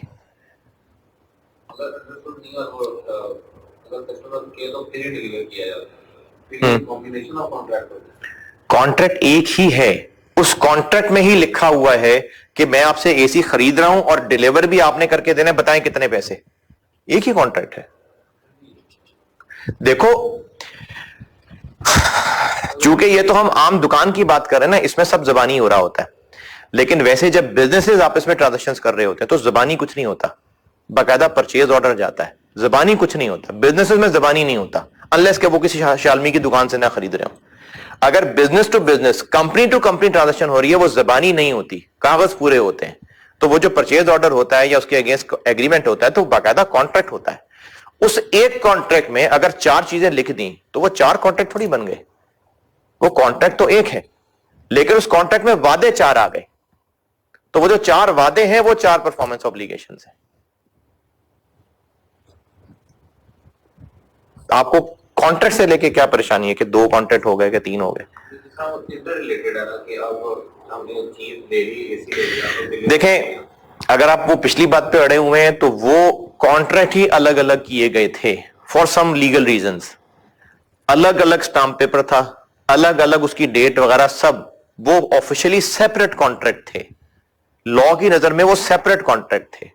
लेकिन अगर उसमें ये क्वालिटी थी तो हमने कहा अकाउंटिंग पर्पजेस के लिए इसको एक कह लो, ये कॉम्बिनेशन ऑफ कॉन्ट्रैक्ट था, ये बात खत्म हो गई। अब आते हैं कि एक ही कॉन्ट्रैक्ट है, अगर उस एक कॉन्ट्रैक्ट में हमने कस्टमर से एक से ज्यादा वादे किए हैं तो वो उसी कॉन्ट्रैक्ट में ज्यादा परफॉर्मेंस ऑब्लिगेशन है, और अगर एक ही वादा है तो एक ही परफॉर्मेंस ऑब्लिगेशन। यदि आपने एक कॉन्ट्रैक्ट को लेकर आगे बढ़ रहा हो कि कॉन्ट्रैक्ट एक है। हाँ जी, पेज 3 के टॉप पे पॉइंट 2। ओके, अच्छा, अब जो पॉइंट 3 है ना, ये खासा टेक्निकल है। अगर हमने ये पहचानना है कि कौन सा वादा यानी कौन सी परफॉर्मेंस ऑब्लिगेशन डिस्टिंक्ट है, देखें, एक है कॉन्ट्रैक्ट में जो हम वादे कर रहे हैं, जैसे कॉलेज ने स्टूडेंट को एडमिशन दिया तो उसके वादों में यह भी शामिल है कि आप क्लासरूम में बैठेंगे, आपको एसी यूटिलिटीज मिलेंगी, ये भी तो वादा ही है ना एक। कोचिंग भी मिलेगी, आपके टेस्ट भी हुआ करेंगे, आपके टर्म टेस्ट हुआ करेंगे, आपको लाइब्रेरी की फैसिलिटीज भी मिलेंगी, हम उठाएंगे नहीं आपको, निकलो यहां से, आप हमारे कस्टमर हैं, आपको लाइब्रेरी फैसिलिटीज मिलेंगी, आपको पार्किंग की फैसिलिटी मिलेगी, ये सारे भी तो वादे ही है ना। आपको वॉशरूम्स की फैसिलिटीज मिल रही है, आपको कैंटीन की फैसिलिटी मिल रही है, ये सारा पैकेज ही होता है ना जो बच्चा फीस देता है। यानी अगर आप जिस कॉलेज में जा रहे हैं उसमें से अगर ये सारी फैसिलिटीज निकाल दें, सिर्फ कोचिंग हो, तो फीस उतनी होगी, कम हो जाएगी ना। तो इसका मतलब है कि कस्टमर इन सारी फैसिलिटीज के भी पैसे दे रहा होता है और कॉलेज ये सारे वादे भी कर रहा होता है। लेकिन क्या ये सारे वादे, ये सारे प्रॉमिसेस परफॉर्मेंस ऑब्लिगेशन है कि नहीं, ये एक अलग बात है।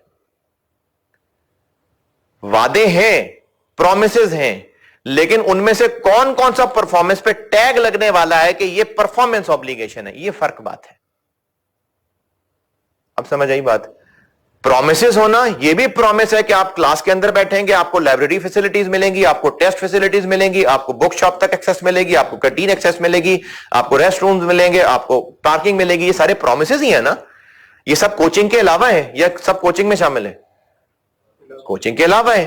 और अगर देखा जाए तो स्टूडेंट इन सबकी भी फीस दे रहा है, वरना अगर सिर्फ कोचिंग होती तो इतनी फीस ना हो। तो ये भी सारे प्रॉमिसेस हैं, लेकिन क्या ये प्रॉमिसेस सारे के सारे परफॉर्मेंस ऑब्लिगेशन है कि नहीं, ये जरूरी नहीं है। परफॉर्मेंस ऑब्लिगेशन के लिए कुछ शर्तें पूरी होनी जरूरी है, तो कहेंगे कि हां ये परफॉर्मेंस ऑब्लिगेशन है, जो स्टेप 2 था। स्टेप 2 क्या है? परफॉर्मेंस ऑब्लिगेशन को आइडेंटिफाई करना ना, यानी जितने भी वादे हैं उन पे टैग लगाना कि ये परफॉर्मेंस ऑब्लिगेशन है, ये भी है, ये भी है, ये भी है।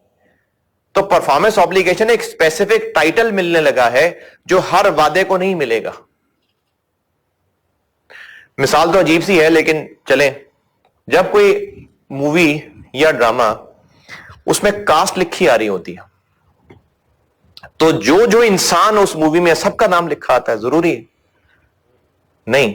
जिसके को कैरेक्टर की पहचान, वो जो रक्शे में बैठ के गुजरा उसका तो नहीं ना नाम लिखेंगे, लेकिन वो भी बंदा था उसमें।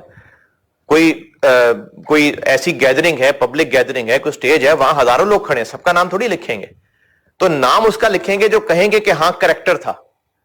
तो लोग बहुत सारे थे, उनको पैसे भी मिले होंगे मूवी में काम करने के, लेकिन नाम कि ये इस मूवी में एक्टर था, वो सबको तो नहीं ना टाइटल मिलेगा। वो उसी को मिलेगा जिसका वाकई कोई कैरेक्टर होगा, मतलब कैरेक्टर होगा नहीं, यानी मूवी में उसका कोई रोल होगा। तो वैसे लोग बहुत सारे होंगे, लेकिन टाइटल तो किसी को मिलेगा, हां जी इस फिल्म में इसका भी रोल था, इसको रोल मिला था। जो सड़क से गुजर रहा है वो ये नहीं कहेगा जी मुझे मूवी में रोल मिला था। तो रोल एक पर्टिकुलर टाइटल आ गया। तो कॉन्ट्रैक्ट में जितने वादे हैं, जरूरी नहीं उनमें से हर वादा दी परफॉर्मेंस ऑब्लिगेशन हो, वो कुछ कुछ वादों को टाइटल मिलेगा। समझ आई बात?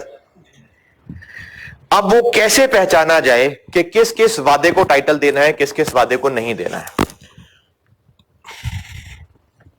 इसके लिए 2 शर्तें हैं, दोनों पूरी होनी जरूरी हैं, दोनों। एक शर्त यह है कि वो गुड या सर्विस, क्योंकि जो वादा है वो या तो कोई गुड है या सर्विस है ना। अगर रेस्टोरेंट में कोई कस्टमर खाने आया है तो उसको वहां पर क्या क्या गुड दी जा रही है? खाना मिल रहा है, उसको कैचअप मिल गई, उसको टिश्यू मिल गई, गुड है ना सारी।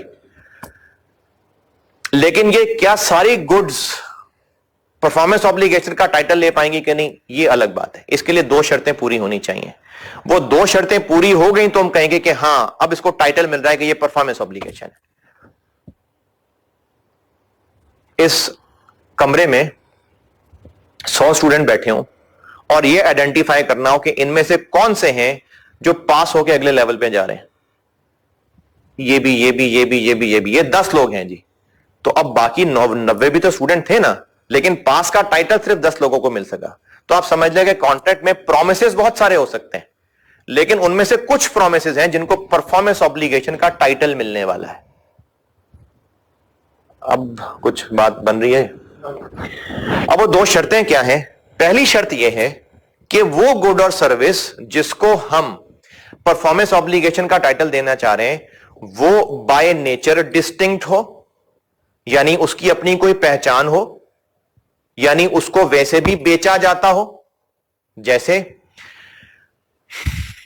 कॉलेज की अगेन मिसाल, अगर आप कॉलेज में स्टूडेंट बनेंगे तो आपको कोचिंग भी मिलेगी, आप टेस्ट सिस्टम का हिस्सा बन जाएंगे, आपको बुक्स भी मिलेंगी, आपको रेस्टरूम की सर्विसेज मिलेंगी, आपको कैंटीन तक एक्सेस मिलेगी। आप स्टूडेंट बन जाएंगे, आपको ये 5 वादे करते हैं। ये जो 5 वादे हैं ये अलहदा से भी बेचे जाते हैं, यानी कॉलेज ये बेचता है कि जिसने वॉशरूम यूज करना आ जाए, सिर्फ ये सर्विस बेचते हैं? नहीं। लेकिन सिर्फ टेस्ट सिस्टम की सर्विस बिकती है? हां बिकती है। तो वो एक वैसे भी बेचे जाने वाली वादा आ गया ना, वो डिस्टिंक्ट है बाय नेचर। किताबें वैसे भी बिकती हैं, हां यहां स्टूडेंट बनोगे तो किताबें भी मिलेंगी, लेकिन किताबें वैसे भी बिकती हैं, अगर स्टूडेंट ना भी बनते तो भी बिक सकती थी। तो किताबें बाय नेचर डिस्टिंक्ट है। कोचिंग सर्विसेज, जिसने अगर ये सर्विसेज नहीं भी लेनी, जैसे ऑनलाइन है, वो कहे जी मुझे लाइब्रेरी यूज नहीं करनी, मुझे टेस्ट नहीं देने, बस मुझे सिर्फ कोचिंग चाहिए, लो कोचिंग ले लो, तो कोचिंग भी बिकती है ना। तो इन 5-6 वादों में से वो वादा जो बाय नेचर डिस्टिंक्ट है, कैसे पहचाने कि वैसे भी बिकता है वो, तो ये परफॉर्मेंस ऑब्लिगेशन की पहली शर्त पूरी होगी। और मिसाल लेते हैं, एक कंस्ट्रक्शन बिजनेस है जो ना सिर्फ कंस्ट्रक्शन मटेरियल बेचता है बल्कि कंस्ट्रक्शन की सर्विसेज भी देता है। उसने अपने कस्टमर से तय किया कि हम आपको बिल्डिंग मटेरियल भी सप्लाई करेंगे, मजदूर भी सप्लाई करेंगे, और सारे काम की निगरानी भी हम करके देंगे, और आपको घर की चाबी पकड़ा देंगे, चलो पेंट भी हम करके देंगे। ये 4 वादे हमने अपने कस्टमर को कर दिए। अब ये जो 4 वादे हैं ये बाय नेचर डिस्टिंक्ट हैं, यानी इनको वैसे भी अलग से बेचा जा सकता। कैसे? बिल्डिंग मटेरियल अलग बेच दें, ना बनवाओ बिल्डिंग हमसे, ये लो ले जाओ, ईंटें ले जाओ, सीमेंट ले जाओ, तो ये बाय नेचर डिस्टिंक्ट है ना। लेबर प्रोवाइड करना, ठेके पे मजदूर प्रोवाइड, यार ये जरा देखना वो लॉक कर गया है, लॉक कर रहे हो, शरारतें कर रहे थे?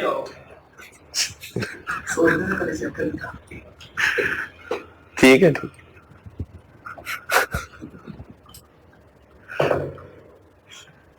क्या बता रहा था? हाँ जी, बिल्डिंग मटेरियल वैसे भी बेचा जाता है, वो एक सेपरेटली चीज बेची जाती है, इसका मतलब बाय नेचर वो डिस्टिंक्ट है। मजदूर ठेके पे प्रोवाइड करना, ये भी बेचा जाता है। कंस्ट्रक्शन की सुपरविजन करना, ये भी है। देखें, अगर कोई आपसे आके कहता है जी वो हमसे ना बंदे डील नहीं होते, वो 2 नंबर होते हैं, काम ठीक नहीं करते, तो आप ना जरा कंस्ट्रक्शन की सुपरविजन कर दें, ये भी एक सर्विस है, इसके भी पैसे लिए जाते हैं, तो ये भी एक चीज बेची जाती है। पेंट करना है, ये भी बेचा जाता है। तो ये जो 4 वादे उस कॉन्ट्रैक्ट में हुए हैं, ये 4 बाय नेचर डिस्टिंक्ट हैं। कैसे पहचाना कि इनको अलग अलग भी बेचा जाता है? या तो कह ले कि वैसे मार्केट में बिकते हैं, या कह ले कि हम कस्टमर्स को बेचते हैं, वरना यह भी हो सकता था कि हम कस्टमर्स को ना बेचते होते, चलो मार्केट में बिकते हैं, या ये कह ले कि मार्केट में हमारे अलावा कोई नहीं है लेकिन हम कस्टमर को बेचते हैं। इसी तरह से एसी, जिस कस्टमर ने हमसे एसी खरीदा, हमने उसको कहा कि एसी भी तुम्हें बेचेंगे, डिलीवर भी हम करेंगे, इंस्टॉल भी हम करेंगे। अब ये 3 अलग अलग वादे हो गए, और ये तीनों वादे बाय नेचर भी डिस्टिंक्ट हैं, यानी ये तीनों वादे अलग अलग भी बेचे जाते हैं। किसी ने एसी खरीदना है, ले जाए उठा के खुद लगाता रहे जो करना है, नहीं खरीदना चलो इंस्टॉलेशन सर्विसेज दे देते हैं, वो भी नहीं चलो डिलीवरी सर्विसेज दे देते हैं। तो उस कॉन्ट्रैक्ट में जो 3 वादे हैं ये बाय नेचर डिस्टिंक्ट हैं। कैसे पहचाना जाए इसको कि बाय नेचर डिस्टिंक्ट है? कि सेपरेटली भी बेचे खरीदे जाते हैं। ये मैंने आपको पहली कंडीशन बताई है। पॉइंट 3 का ए पढ़ लें और इसके नीचे जो डब्बा बनाया वो भी पढ़ लें।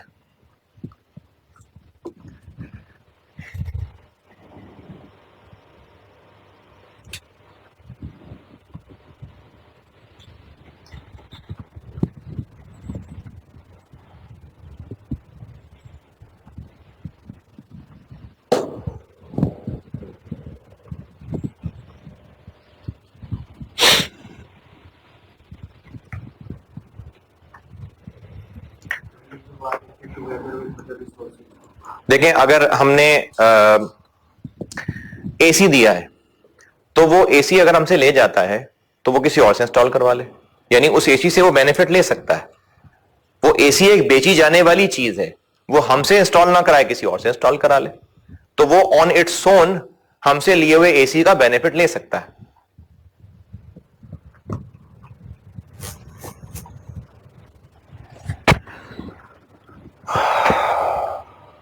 ठीक है, पॉइंट ए, पहली शर्त कि वो चीज बाय नेचर डिस्टिंक्ट है और उसकी पहचान ये है कि वो वैसे भी बेची खरीदी जाती है। दूसरी शर्त, जो अच्छा सारी बहस तब हो रही है अगर एक से ज्यादा वादे हैं, तो अगर एक ही वादा है तो फिर तो वो एक ही वादा है। ये जो खासतौर पर जो दूसरी कंडीशन बताने लगा हूं ना, ये काफी टेक्निकल है, लेकिन ये है ही तब अगर एक से ज्यादा वादे हैं। तो अगर एक ही वादा है, अगर एसी बेचना है तो बात ही खत्म होगी, फिर तो परेशानी वाली बात ही कोई नहीं है। एसी परफॉर्मेंस ऑब्लिगेशन है, एसी डिलीवर करना। मसला तब है जब एसी डिलीवर भी हम कर रहे हैं, एसी बेच भी हम रहे हैं, एसी डिलीवर भी हम कर रहे हैं, एसी इंस्टॉल भी हम कर रहे हैं, और हर 6-6 महीने बाद सर्विस भी हम कर रहे हैं। फिर मसला है कि इतने सारे वादों में से कौन कौन सा परफॉर्मेंस ऑब्लिगेशन है। तो उसके लिए शर्त यह है कि हमने जितने सारे वादे कर दिए हैं उन सब वादों में से वो वादा परफॉर्मेंस ऑब्लिगेशन है जो बाय नेचर डिस्टिंक्ट हो, पहली कंडीशन। कैसे पहचानेंगे? वैसे भी बेचा जाता हो। दूसरी कंडीशन बहुत इंपॉर्टेंट, कि अगर वो उस कॉन्ट्रैक्ट के अंदर आपस में ऐसे इंटर रिलेटेड हैं कि एक नहीं तो दूसरा भी नहीं, अब वो सेपरेट नहीं है। मुश्किल बात है, दोबारा सुने। हम कॉन्ट्रैक्ट कर रहे हैं कस्टमर से एक, कि हम आपको एसी भी देंगे, डिलीवर भी करेंगे, इंस्टॉल भी हम कर देंगे, इतने सारे काम तुम करवा रहे हो, चलो तुम्हें हम 80,000 में डील कर देते हैं। अब ये प्राइस जरूर आपस में डिपेंडेंट थी। अगर ये तीनों काम हमसे ना करवाता तो फिर भी एसी के उतने ही पैसे लगाते जितने अब लगाए होंगे। डिस्काउंट दिया है ना, अब ये अलग बात है। लेकिन हमने इन तीनों कामों को एज अ पैकेज डील बेचा है, लेकिन ऐसी शर्त नहीं रखी थी कि अगर तुमने ये 3 काम हमसे नहीं करवाने तो एक भी नहीं करेंगे। अगर हमने उसको एसी बेचा है और साथ ही चलो डिलीवर भी हम कर देते हैं, इंस्टॉल भी हम कर देते हैं, बेशक हम उसको तीनों सर्विस दे रहे हैं, लेकिन ऐसा नहीं है कि अगर इन 3 में से कोई एक सर्विस वो ना लेता तो हम बाकियों का भी इनकार कर देते। तो इसका मतलब है कि वो तीनों आपस में इतने जुड़े हुए नहीं है कि अलग ना हो सके। बेशक हो पैकेज डील रही है, हम 80,000 रुपए क्यों चार्ज कर रहे हैं? क्योंकि वो तीनों सर्विस हमसे ले रहा है। अगर तीनों सर्विस ना ले रहा होता तो फिर भी प्राइस इतनी होती। तो प्राइस के हिसाब से देखा जाए तो आपस में जुड़े हुए हैं, लेकिन प्राइस के हिसाब से नहीं देखना। अगर हमने उनके साथ, कस्टमर के साथ, ये जो तीनों सर्विसेज देने का वादा किया है, अगर ये ऐसा होता कि वो इन 3 में से कोई एक भी ना करता तो बाकी दोनों भी हम ना देते, तो फिर ये आपस में जुड़े हुए हैं, फिर ये सेपरेट परफॉर्मेंस ऑब्लिगेशंस नहीं है, फिर ये तीनों एक परफॉर्मेंस ऑब्लिगेशन है। लेकिन अगर ऐसी कोई शर्त नहीं है तो फिर ये 3 परफॉर्मेंस ऑब्लिगेशन है। इसमें इस बात का क्या है, मार्केट में अलग-अलग है। देखो, मार्केट में अलग अलग बिकना इसलिए हम दावे से नहीं कह सकते क्योंकि हो सकता है मार्केट में और कोई हो ही ना, लेकिन अगर हम इनको अलग अलग बेचते हैं तो पहली कंडीशन पूरी हो रही है।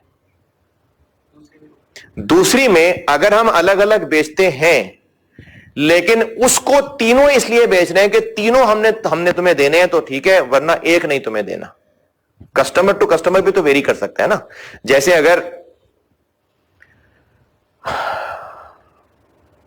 कोई बिजनेस है जो फर्नीचर बेचता है और बहुत डेलिकेट फर्नीचर होता है उनका, बहुत ही नफासत वाला फर्नीचर होता है, तो वो फर्नीचर अपना किसी ऐसी जगह पर जहां उनको लगता है कि इसका अच्छा इस्तेमाल नहीं होगा, नहीं बेचेंगे। क्यों नहीं बेचेंगे? गुडविल ना खराब हो। क्योंकि किसी ऐसी जगह अगर बेच दिया जो उसका ख्याल नहीं रखेंगे और खराब हो जाएगा तो वो तो मार्केट में ये कहेंगे ना कि चीज खराब थी। तो इसलिए कस्टमर टू कस्टमर भी वेरी कर सकता है कि वैसे बेशक वो एसी बेच दिया करते थे, लेकिन इस बंदे ने एसी ले जाके किसी और से इंस्टॉल करवा लिया। अगर ये बंदा ठीक नहीं है, अगर इसने किसी और से इंस्टॉल करवा लिया तो फिर एसी खराब इंस्टॉल होगा, क्योंकि सस्ता सा आदमी है, सस्ता सा बंदा लाके इंस्टॉल करा लेगा और हमारा नाम खराब करेगा। तो भाई तुझे तो हमने एसी बेचना ही तब है जब डिलीवर भी हम करें और इंस्टॉल भी हम करें। तो बेशक हम एसी अलग अलग बेच लिया करते हैं, बेशक हम सिर्फ इंस्टॉलेशन सर्विसेज भी दे दिया करते हैं, लेकिन इस कॉन्ट्रैक्ट में हम उसको एसी बेच ही इस शर्त पे रहे हैं कि हम ही डिलीवर करेंगे, हम ही इंस्टॉल करेंगे। तो फिर ये तीनों परफॉर्मेंस ऑब्लिगेशन बेशक बाय नेचर सेपरेट हैं, लेकिन with in the context of this contract separate नहीं हो सके ना। क्यों नहीं हो सके? क्योंकि आपस में इंटर रिलेटेड है ना। तो फिर ये तीन परफॉर्मेंस ऑब्लिगेशन नहीं है, फिर एक परफॉर्मेंस ऑब्लिगेशन। और वो एक परफॉर्मेंस ऑब्लिगेशन क्या है? एसी दे के, पहुंचा के, इंस्टॉल करके आना, ये एक परफॉर्मेंस ऑब्लिगेशन। तो पहली कंडीशन ये है कि हम उस गुड और सर्विस को परफॉर्मेंस ऑब्लिगेशन कहेंगे जो बाय नेचर डिस्टिंक्ट हो, यानी वैसे भी अलग बेची जा सकती हो, और उर्दू वाला with in the context of contract भी वो इंडिपेंडेंट हो। अगर वो with in the context of contract आपस में जुड़े हुए हैं, फिर हम उनको सेपरेट परफॉर्मेंस ऑब्लिगेशंस नहीं कहेंगे। अब आपस में जुड़े हुए को कैसे पहचानना है, यहां तक बात आ रही है समझ? जाग रहे हैं? आपस में जुड़े हुए को कैसे पहचानना है, इसके लिए कुछ मिसालें हैं। ये मिसालें हैं, ये एग्जॉस्टिव लिस्ट नहीं है, ये आईएस ने कुछ मिसालें दी हैं। एक मिसाल, बल्कि एक मिसाल में दे चुका कि जो हम कस्टमर को गुड सर्विस दे रहे हैं, हमने इस शर्त पे दी है कि या सारे या कोई नहीं। तो इस सूरत में फिर ये आपस में इंटर रिलेटेड है, इसलिए सेपरेट परफॉर्मेंस ऑब्लिगेशन नहीं है। एक और मिसाल, ये बात फॉलो करते हैं कि अगर तीन वो नहीं भी कर रहा, कोई दो भी कर रहा है, तो मतलब तीनों को आधे से नहीं ले रहा सर, कोई दो को कर रहा तो वो पूरा ही कंसिडर करेगा। नहीं, मैं आपका सवाल नहीं समझा। आप कह रहे हैं कि जरूरी नहीं है कि वो सारे ही हमसे ले सकते हैं। चलो मैं दोबारा समझाता हूं। हम कस्टमर को एसी भी बेच रहे हैं, डिलीवर भी कर रहे हैं, इंस्टॉल भी हम करके देंगे। इस कॉन्ट्रैक्ट में हम तीन वादे कर रहे हैं। क्या ये तीन परफॉर्मेंस ऑब्लिगेशन अलग अलग के टैग लग सकेंगे कि नहीं? पहली बात, ये तीनों वादे इंडिविजुअली डिस्टिंक्ट होने चाहिए। वो कैसे पता चलेगा? अगर सेपरेटली भी पहली शर्त पूरी हो गई। दूसरी शर्त, बेशक हम कॉन्ट्रैक्ट में तीन काम कर रहे हैं और प्राइस भी एक पैकेज डील बना के दी है, लेकिन कहीं ऐसा तो नहीं कि अगर इन तीन में से वो कोई एक सर्विस ना ले रहा होता तो हम बाकियों के लिए भी मुकर जाते। अगर बाकियों के लिए नहीं मुकरते, अगर वो तीन नहीं दो काम हमसे लेता हम कर देते, दो नहीं एक काम हमसे करता हम कर देते, लेकिन चूंकि वो तीनों काम हमसे ले रहा है तो हमने चलो उसको पैकेज डिस्काउंट करके दे दिया। लेकिन अगर वो तीन नहीं करता, दो करता, एक करता, तो फिर भी हम कर देते ना। तो इसका मतलब है कि ये वाकई अपनी शनाख्त बाकी रखे हुए हैं, ये वाकई सेपरेट परफॉर्मेंस ऑब्लिगेशंस है। यानी एक, वो by nature it self performance separate हो। दूसरा, वो बेशक कॉन्ट्रैक्ट में है इकट्ठे, लेकिन ऐसा नहीं है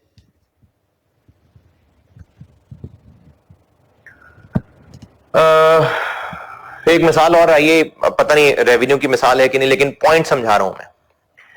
तीन दोस्त कॉलेज में एडमिशन ले रहे हैं। अब ये तीनों दोस्त क्योंकि तीन इंडिविजुअल्स हैं और वो एक एक करके भी एडमिशन लेने आ सकते थे, तो ये तीन अलग अलग की अपनी शनाख्त है। लेकिन चूंकि तीनों इकट्ठे आ रहे हैं तो हमने उनको एक ग्रुप फीस बना दी।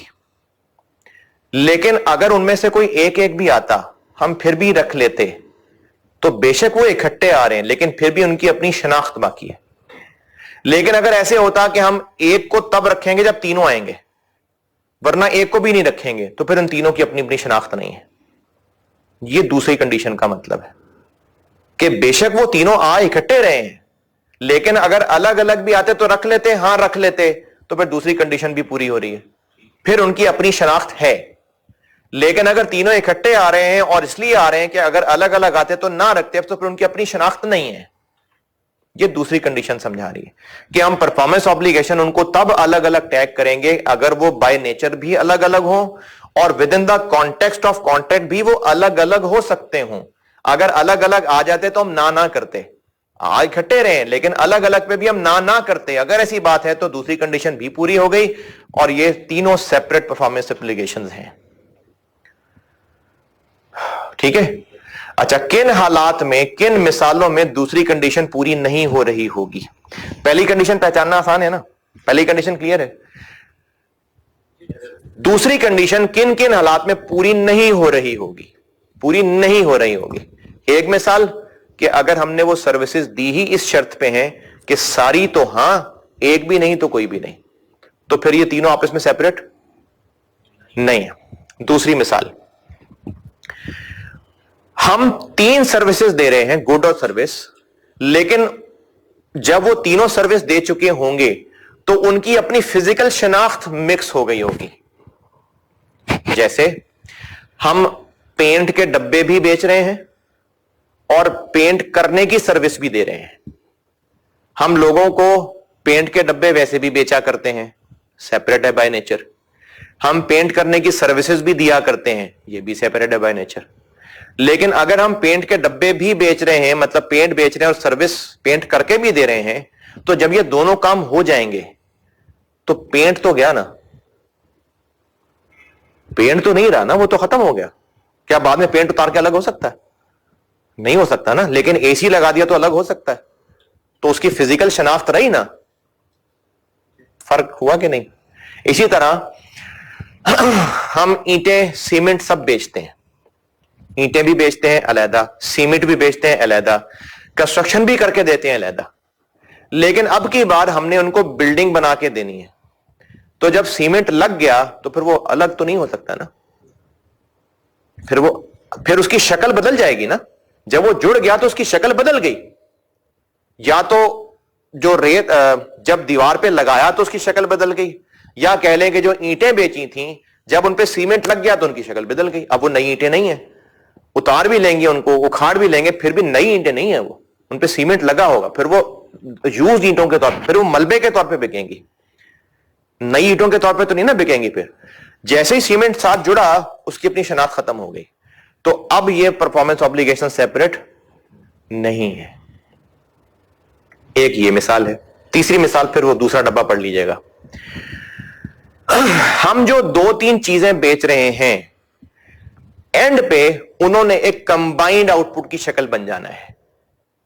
जैसे हम बिल्डिंग मटेरियल दे रहे हैं, हम लेबर की सर्विस दे रहे हैं, हम कंस्ट्रक्शन सुपरविजन दे रहे हैं, क्योंकि हमें कॉन्ट्रैक्ट यह मिला था कि तुमने बिल्डिंग बना के देनी है। अब चूंकि बिल्डिंग मटेरियल एक अलग चीज है, लेबर की सर्विस एक अलग चीज है, कंस्ट्रक्शन की वैसे सुपरविजन एक अलग चीज है, लेकिन ये सब मिलके एक कंबाइंड आउटपुट बन जाएगा ना। यानी हम बिल्डिंग बेच रहे हैं ना, हमने अल्टीमेटली बिल्डिंग बना के देनी है ना, तो इन सारी गुड सर्विसेज ने कंबाइंड आउटपुट की शक्ल बन जाना है। तो अब भी ये सेपरेट नहीं है। ये बी पढ़ लें और उसके नीचे डब्बा पढ़ लें।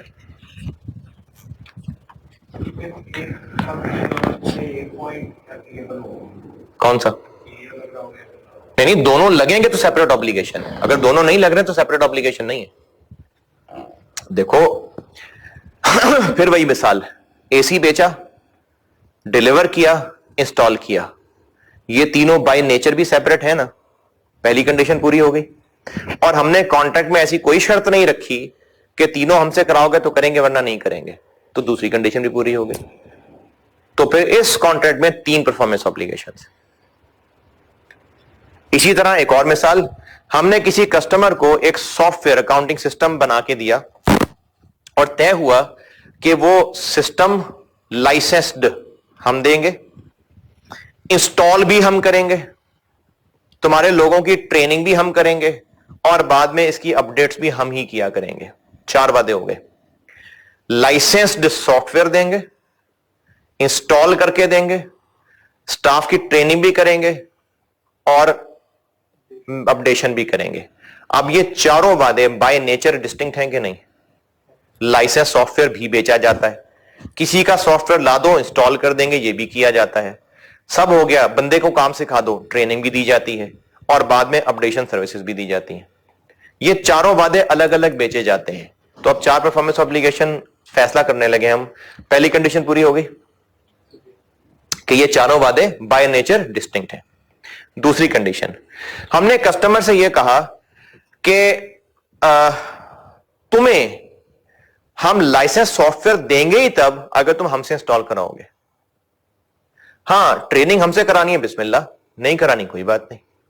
अपडेशन हमसे लेनी है बिस्मिल्लाह, नहीं तो कोई बात नहीं। कितनी परफॉर्मेंस ऑब्लिगेशन है? दोबारा सुने, कॉन्ट्रैक्ट में लिखा है कि लाइसेंस्ड सॉफ्टवेयर देंगे 1, इंस्टॉल करके देंगे 2, वर्कर्स की ट्रेनिंग करेंगे 3, ऑनगोइंग मेंटेनेंस अपडेशन करेंगे 4, और ये चारों काम हम लोगों को अलग अलग भी बेचा करते हैं। तो पहली कंडीशन पूरी हो गई।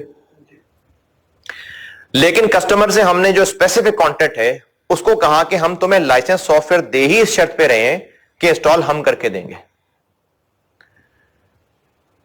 टेस्ट ट्रेनिंग कर दें, चलो कर देते हैं, नहीं कोई बात नहीं, हम बुरा नहीं मनाएंगे। बाद में अपडेशन वो भी कर देंगे, नहीं कोई बात नहीं, हम बुरा नहीं मनाएंगे। अब कितनी परफॉर्मेंस ऑब्लिगेशन है? 3, क्योंकि पहली दूसरी जोड़ दी हमने, अब वो मशरूत हो गई आपस में, तो अब ये 3 परफॉर्मेंस ऑब्लिगेशन है। और अगर हम ये कहते हैं कि तुम्हें तो हम ये काम तभी करके देंगे जब ये चारों काम हमसे कराओगे, अब ये 1 परफॉर्मेंस ऑब्लिगेशन। तो ये ए और बी सारा पढ़ लें, इसके डब्बे भी पढ़ लें।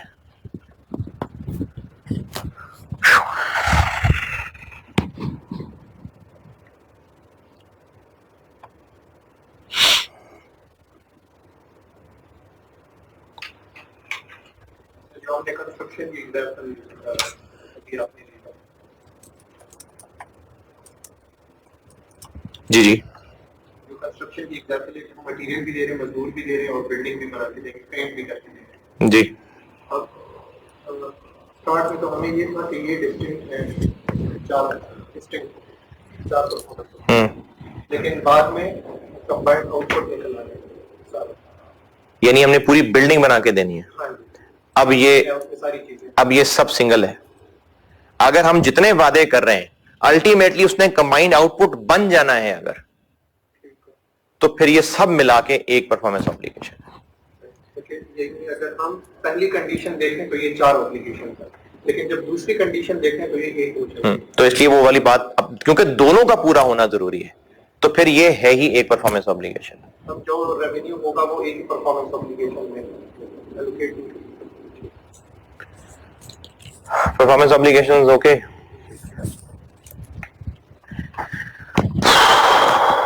तीसरे स्टेप पे आते हैं, ये न्यूमेरिकल है।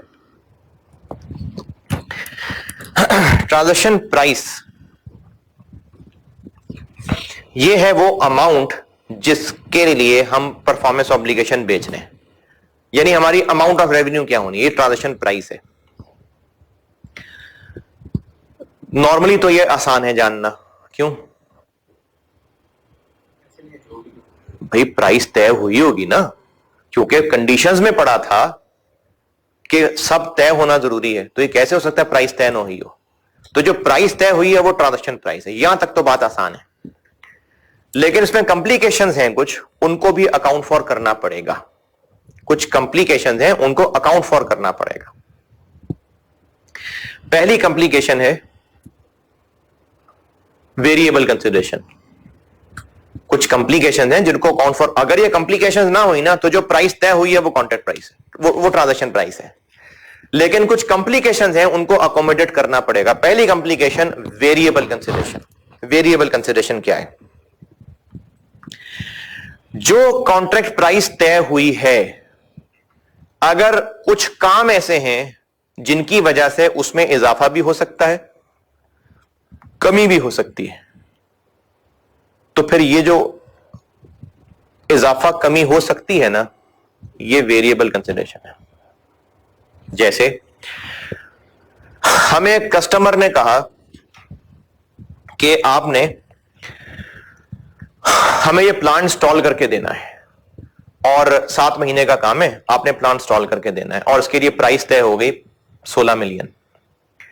लेकिन कॉन्ट्रैक्ट में लिखा था कि अगर आपने 7 महीने से पहले कर दिया तो आपको 5% बोनस मिलेगा। तो ये बोनस मिलेगा कंफर्म? हो सकता है मिले, हो सकता है ना मिले। मिल गया तो ऐड ऑन है, नहीं मिला तो नहीं है। तो ये जो बोनस वाली अमाउंट है ये वेरिएबल है। इसी तरह इसका उलट कर लेते हैं। कस्टमर ने कहा कि 7 महीने में प्लांट इंस्टॉल करके देना है, 16 मिलियन कॉन्ट्रैक्ट प्राइस है, लेकिन अगर 7 महीने से ऊपर गया तो उसमें से पेनल्टी के पैसे काट लेंगे हम। कंफर्म कटेंगे या पता नहीं, पता नहीं, तो ये वेरिएबल है, यानी 16 मिलियन में कमी भी हो सकती है, ये वेरिएबल है। इसी तरह से और मिसाल, कस्टमर के साथ तय हुआ कि अगले 6 महीने के अंदर अंदर उसने हमसे यूपीएस खरीदने हैं, और वो देखेगा जब भी इतनी भी इसकी नीड हुई वो कोई 300-400 खरीदेगा, लेकिन उससे ज्यादा भी हो सकता है, उसकी नीड पे डिपेंड करता है। प्राइस तय हो गई 15,000 का एक, लेकिन अगर उसने 200 से ज्यादा खरीद लिए 6 महीने के टाइम में, 200 से ऊपर गए तो उसकी प्राइस 14,000 कर देंगे, 400 से ऊपर चले गए 12,000 कर देंगे, 700 से ऊपर चले गए 11,000 कर देंगे। 6 महीने के दौरान हमें शुरू में पता चल जाएगा, पहले 2 महीने में पता चल जाएगा कि 700 खरीदने वाला है? नहीं, तो प्राइस में अनसर्टेनिटी आ गई ना, ये वेरिएबल कंसिडरेशन है। तो वेरिएबल कंसिडरेशन की मिसालें हो सकती हैं bonus, penalty, discounts, refunds, refund भी हो सकते हैं। इसमें कॉन्ट्रैक्ट किस चीज का, ये जो या तो प्राइस से पहले जाता है, कॉन्ट्रैक्ट ये है कि उसने सर्टेन नंबर ऑफ कंप्यूटर्स हमसे खरीदने हैं, ये कॉन्ट्रैक्ट है। और एक एस्टीमेट आ गया कि आप से हम 800 के आसपास कंप्यूटर खरीदेंगे, लेकिन कम भी हो सकते हैं, बस आपने हमें अगले 6 महीने में कंप्यूटर सप्लाई करने हैं।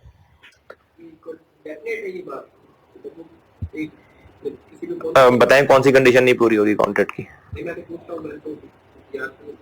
देख लो ना कौन सी पूरी नहीं हो रही।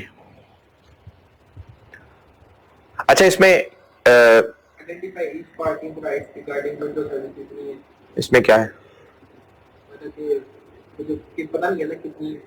तो इसमें नहीं, राइट्स क्या है कि जब गुड्स पहुंचे तो हमें साफ सुथरा मिलना चाहिए, ब्रांडेड, डब्बा पैक, ये हमारा राइट है। सप्लायर कहता है मुझे 2 दिन के अंदर अंदर पैसे मिलने चाहिए, मेरा राइट है, तो बस राइट आइडेंटिफाई हो गया। प्राइस भी तय है 20,000 पर कंप्यूटर, लेकिन प्राइस 20,000 पर कंप्यूटर है, कॉन्ट्रैक्ट में तय हो गई, लेकिन साथ ये कह दिया कि डिस्काउंट भी दे देंगे आपको अगर इतने नंबर ऑफ कंप्यूटर से ज्यादा बढ़ा दिया आपने, तो फिर डिस्काउंट भी दे देंगे। एक रेंज का हो सकता है कॉन्ट्रैक्ट, कॉन्ट्रैक्ट एक रेंज का हो सकता है, हाँ, रफली 400-500, लेकिन रेंज का बिल्कुल हो सकता है कॉन्ट्रैक्ट। देखें, एक इतना बड़ा कस्टमर आ रहा है, वो हमसे 1000 कंप्यूटर खरीदने को तैयार है, वो कहेगा जी देख लें आप 1000-1200 कुछ हो सकते हैं, हम कहे नहीं एक बताओ, वरना ना बिजनेस करेगा ना, यानी कॉन्ट्रैक्ट हो गया ना। उस कॉन्ट्रैक्ट की कंडीशन में ये नहीं है कि नंबर ऑफ यूनिट सर्टेन होने चाहिए, ऐसी बात नहीं है। तो डिस्काउंट्स भी इसके अंदर आ सकते हैं, लेकिन इसमें मसला यह है कि ये तो पता चलेगा कुछ अरसे के बाद कि बोनस मिल रहा है कि नहीं मिल रहा, पेनल्टी पड़ रही है कि नहीं पड़ रही। हमें इसकी कुछ अकाउंटिंग करनी होती है जो शायद शुरू में भी करनी हो, तो हमें अमाउंट का अंदाजा तो पहले ही लगाना पड़ेगा। जिस तरह याद है वो लीजेस में करते थे कि लीज पेमेंट का हमने अंदाजा शुरू में लगाना है, तो उसमें वेरिएबल भी हो सकते हैं, उसमें टर्मिनेशन पेनल्टी भी हो सकती है। अब कंफर्म तो नहीं है पेनल्टी पड़ेगी, लेकिन अंदाजा लगाना है। तो अंदाजा लगाने के लिए आईएएस ने 2 रास्ते बताए हैं, इन दोनों में से जो मर्जी लगा लें। आईएएस 37 अगर याद है तो अच्छी बात है, अगर नहीं तो मैंने तो ऑप्शन भी दी थी आपके F7 रिवाइज कर लें। आईएएस 37 वाली बात, हाँ जी, जब हम प्रोविजन बनाते हैं तो उसमें 2 तरीके होते हैं। अगर एक कॉन्ट्रैक्ट है, एक ऑब्लिगेशन है, एक हमारे खिलाफ किसी ने केस किया हुआ है, एक है और कोर्ट में पेंडिंग है, और लॉ में लिखा हुआ है कि ये केस जब जज इसके हक में फैसला करेगा जो भी क्लेमेंट ने मांगा है, तो या तो जितने पैसे उसने मांगे हैं वो पूरे दे सकता है या उसका 50%, बस इसके अलावा और कुछ नहीं है। तो अब ये एक ऑब्लिगेशन है और उसका या तो फुल अमाउंट होगी या आधी अमाउंट होगी। वकील कहता है कि 70% चांस है कि आपके खिलाफ पूरे के पूरा फैसला हो जाएगा पूरी अमाउंट का, 30% चांस है कि आधी अमाउंट का होगा। प्रोविजन कितने की बनेगी? एक ऑब्लिगेशन है और इन दो में से कोई एक काम होगा है। वेटेड एवरेज नहीं लेंगे। अगर एक ही काम है, एक ही ऑब्लिगेशन है और ये या ये, तो फिर एवरेज नहीं करना। मतलब कहें जी बंदा मरेगा या बचेगा, तो एवरेज क्या होगा इसका एवरेज थोड़ी कुछ होगा। तो एवरेज वहां होता है जहां, बल्कि वहां नहीं, अगली मिसाल बताता हूं। अगर एक केस था और वकील कहता है कि बाय लॉ जज या तो पूरा 1 मिलियन का फाइन करेगा या 5 लाख का, इसके अलावा बाय लॉ जज के पास कोई ऑप्शन नहीं है। ये दो ही पॉसिबिलिटीज हैं, यानी 10 लाख या 5 लाख, 7.5 नहीं। तो फिर किसकी प्रोविजन बनेगी? जिसके चांसेस ज्यादा हैं। लेकिन अगर वकील कहता है कि इस तरह के केसेस में कभी 10 लाख फाइन हो जाता होता है, कभी 7 लाख हो जाता है, कभी 5 लाख हो जाता है, ज्यादातर मैंने ये 3 देखे हैं, क्या उन 3 के अलावा हो ही नहीं सकता? लेकिन वकील ये नहीं कह सकता था ना कि 10 लाख भी हो सकता है, 9,99,999 भी हो सकता है, 9,09,99,998 भी, ये नहीं ना वो कह सकता था। उसने तो कोई 2-3 अंदाजे ही बताने थे, लेकिन वो जो 2-3 अंदाजे उसने बताए हैं वो तो बस वैसे ही 2-3 बताए, उसके अलावा भी हो सकते हैं। अब इस सूरत में प्रोविजन कितने भी बनेगी? अब वेटेड एवरेज आएगा। तो यही 2 तरीके IFRS 15 में भी हैं कि वेरिएबल कंसिडरेशन को कैलकुलेट करने के लिए ये 2 तरीके हैं। ये वेरिएबल कंसिडरेशन पढ़ लें, फिर नमाज पढ़ के इसके सवाल करते हैं।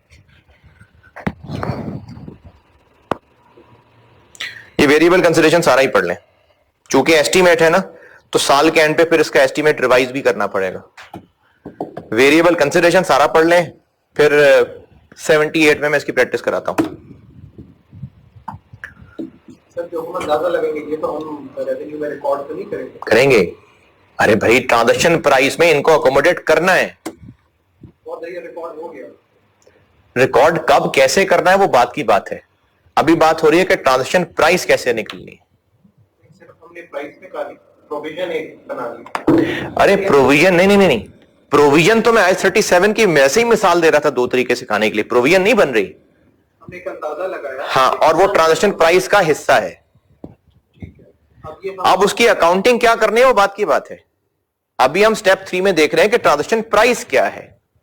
ये उसी टाइम डिसाइड हो जाएगा, ये शुरू में डिसाइड हो जाएगा, शुरू में। हाँ, ये 4 स्टेप शुरू के हैं, 5वां स्टेप फिर बाद का है। तो ईयर एंड पे जाके डिसाइड होगा। हाँ, ईयर एंड पे या जब भी, कि कितना रेवेन्यू रिकॉर्ड करना। पहले 4 स्टेप शुरू के हैं, क्योंकि ईयर एंड पे हमें पता भी चल जाएगा कि क्या हो रहा है। और वैसे भी जो अंदाजा लगाया है इसको कहा है ना कि ईयर एंड पे इसको अपडेट कर लिया करेंगे। यानी शुरू में तो अंदाजा लगाना ही है, बाद में फिर अपडेट भी करना है इसको। जी,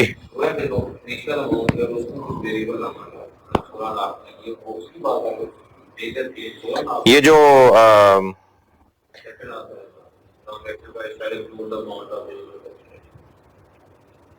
only to the extent that it is highly probable, ये आपको भी ना मैं वो सवालों में क्लियर करूंगा।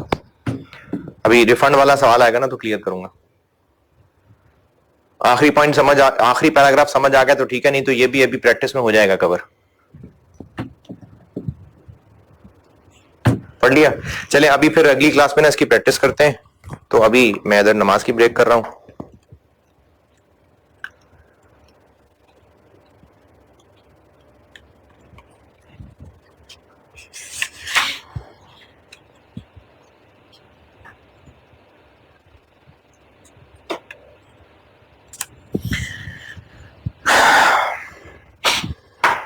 हमारा काम चूंकि सोशल है ना हमारा, हम जंगल में अपना काम नहीं कर सकते, हमें तो लोगों में उठना बैठना है, हमारा काम ही यही है। और अपना प्रोफेशन जो है वो बॉसियत वाला प्रोफेशन है, यानी हम बॉसेस होते हैं। चलो हमसे ऊपर भी थोड़े बहुत होते हैं, लेकिन काफियों के ऊपर हम बॉस होते हैं। तो वो अंदर एक फिरौनियत आ जाती है। आप फार्म में जो आप लोग हैं, पार्टनर से ऐसे नहीं मिल सकते जाके। पार्टनर में आपको फिरौनियत नजर आएगी। सारे नहीं पार्टनर ऐसे होते, लेकिन एक नॉर्मल हालात ऐसे होते हैं। और वो फिरौनियत उसकी मजीद साबित हो रही होती है जब वो ऑफिस के अंदर एंटर हो और गार्ड से लेके एंड तक सब उसको सलाम करें। वो नहीं सलाम करता। कभी देखा है कि बॉस अंदर एंटर हुआ, फर्म में होता है ना, पार्टनर आया सबसे स्टूडेंट से, और बेटा क्या हाल है? नहीं करते ना, नहीं करते। ये गुरूर है, ये इस्लाम को पसंद नहीं है। अबू दाऊद में रिवायत है, अल्लाह ताला के नजदीक लोगों में सबसे बेहतर वो शख्स है जो सलाम में सबकत करे। और इससे आजमाई हुई बात बता रहा हूं, इससे गरूर टूटता है और लोगों के दिलों में मोहब्बत बनती है। मैं जॉब करता था एक कंपनी में, वहां पर बहुत बड़ी कंपनी थी, तो वहां डीजीएम वगैरह बहुत सारे लोग थे, बहुत बड़ी कंपनी थी। तो जो हमारे बिजनेस एरिया में एक डीजीएम थे, वो जब ऑफिस आते थे ना, तो हर एक इंडिविजुअल के वर्क स्टेशन पे जाके उसको सलाम करके आते थे। डीजीएम है वो बंदा, लेकिन ट्रेनिंग की टेबल पे भी आके उसको सलाम करके जा रहा है, बहुत मोहब्बत से, प्यार से। और उनसे सब लोग मोहब्बत करते थे, दिल से इज्जत करते थे उनकी। ये सलाम करने की बरकत से गरूर टूटता है इससे। चलें 78 में मिलते हैं।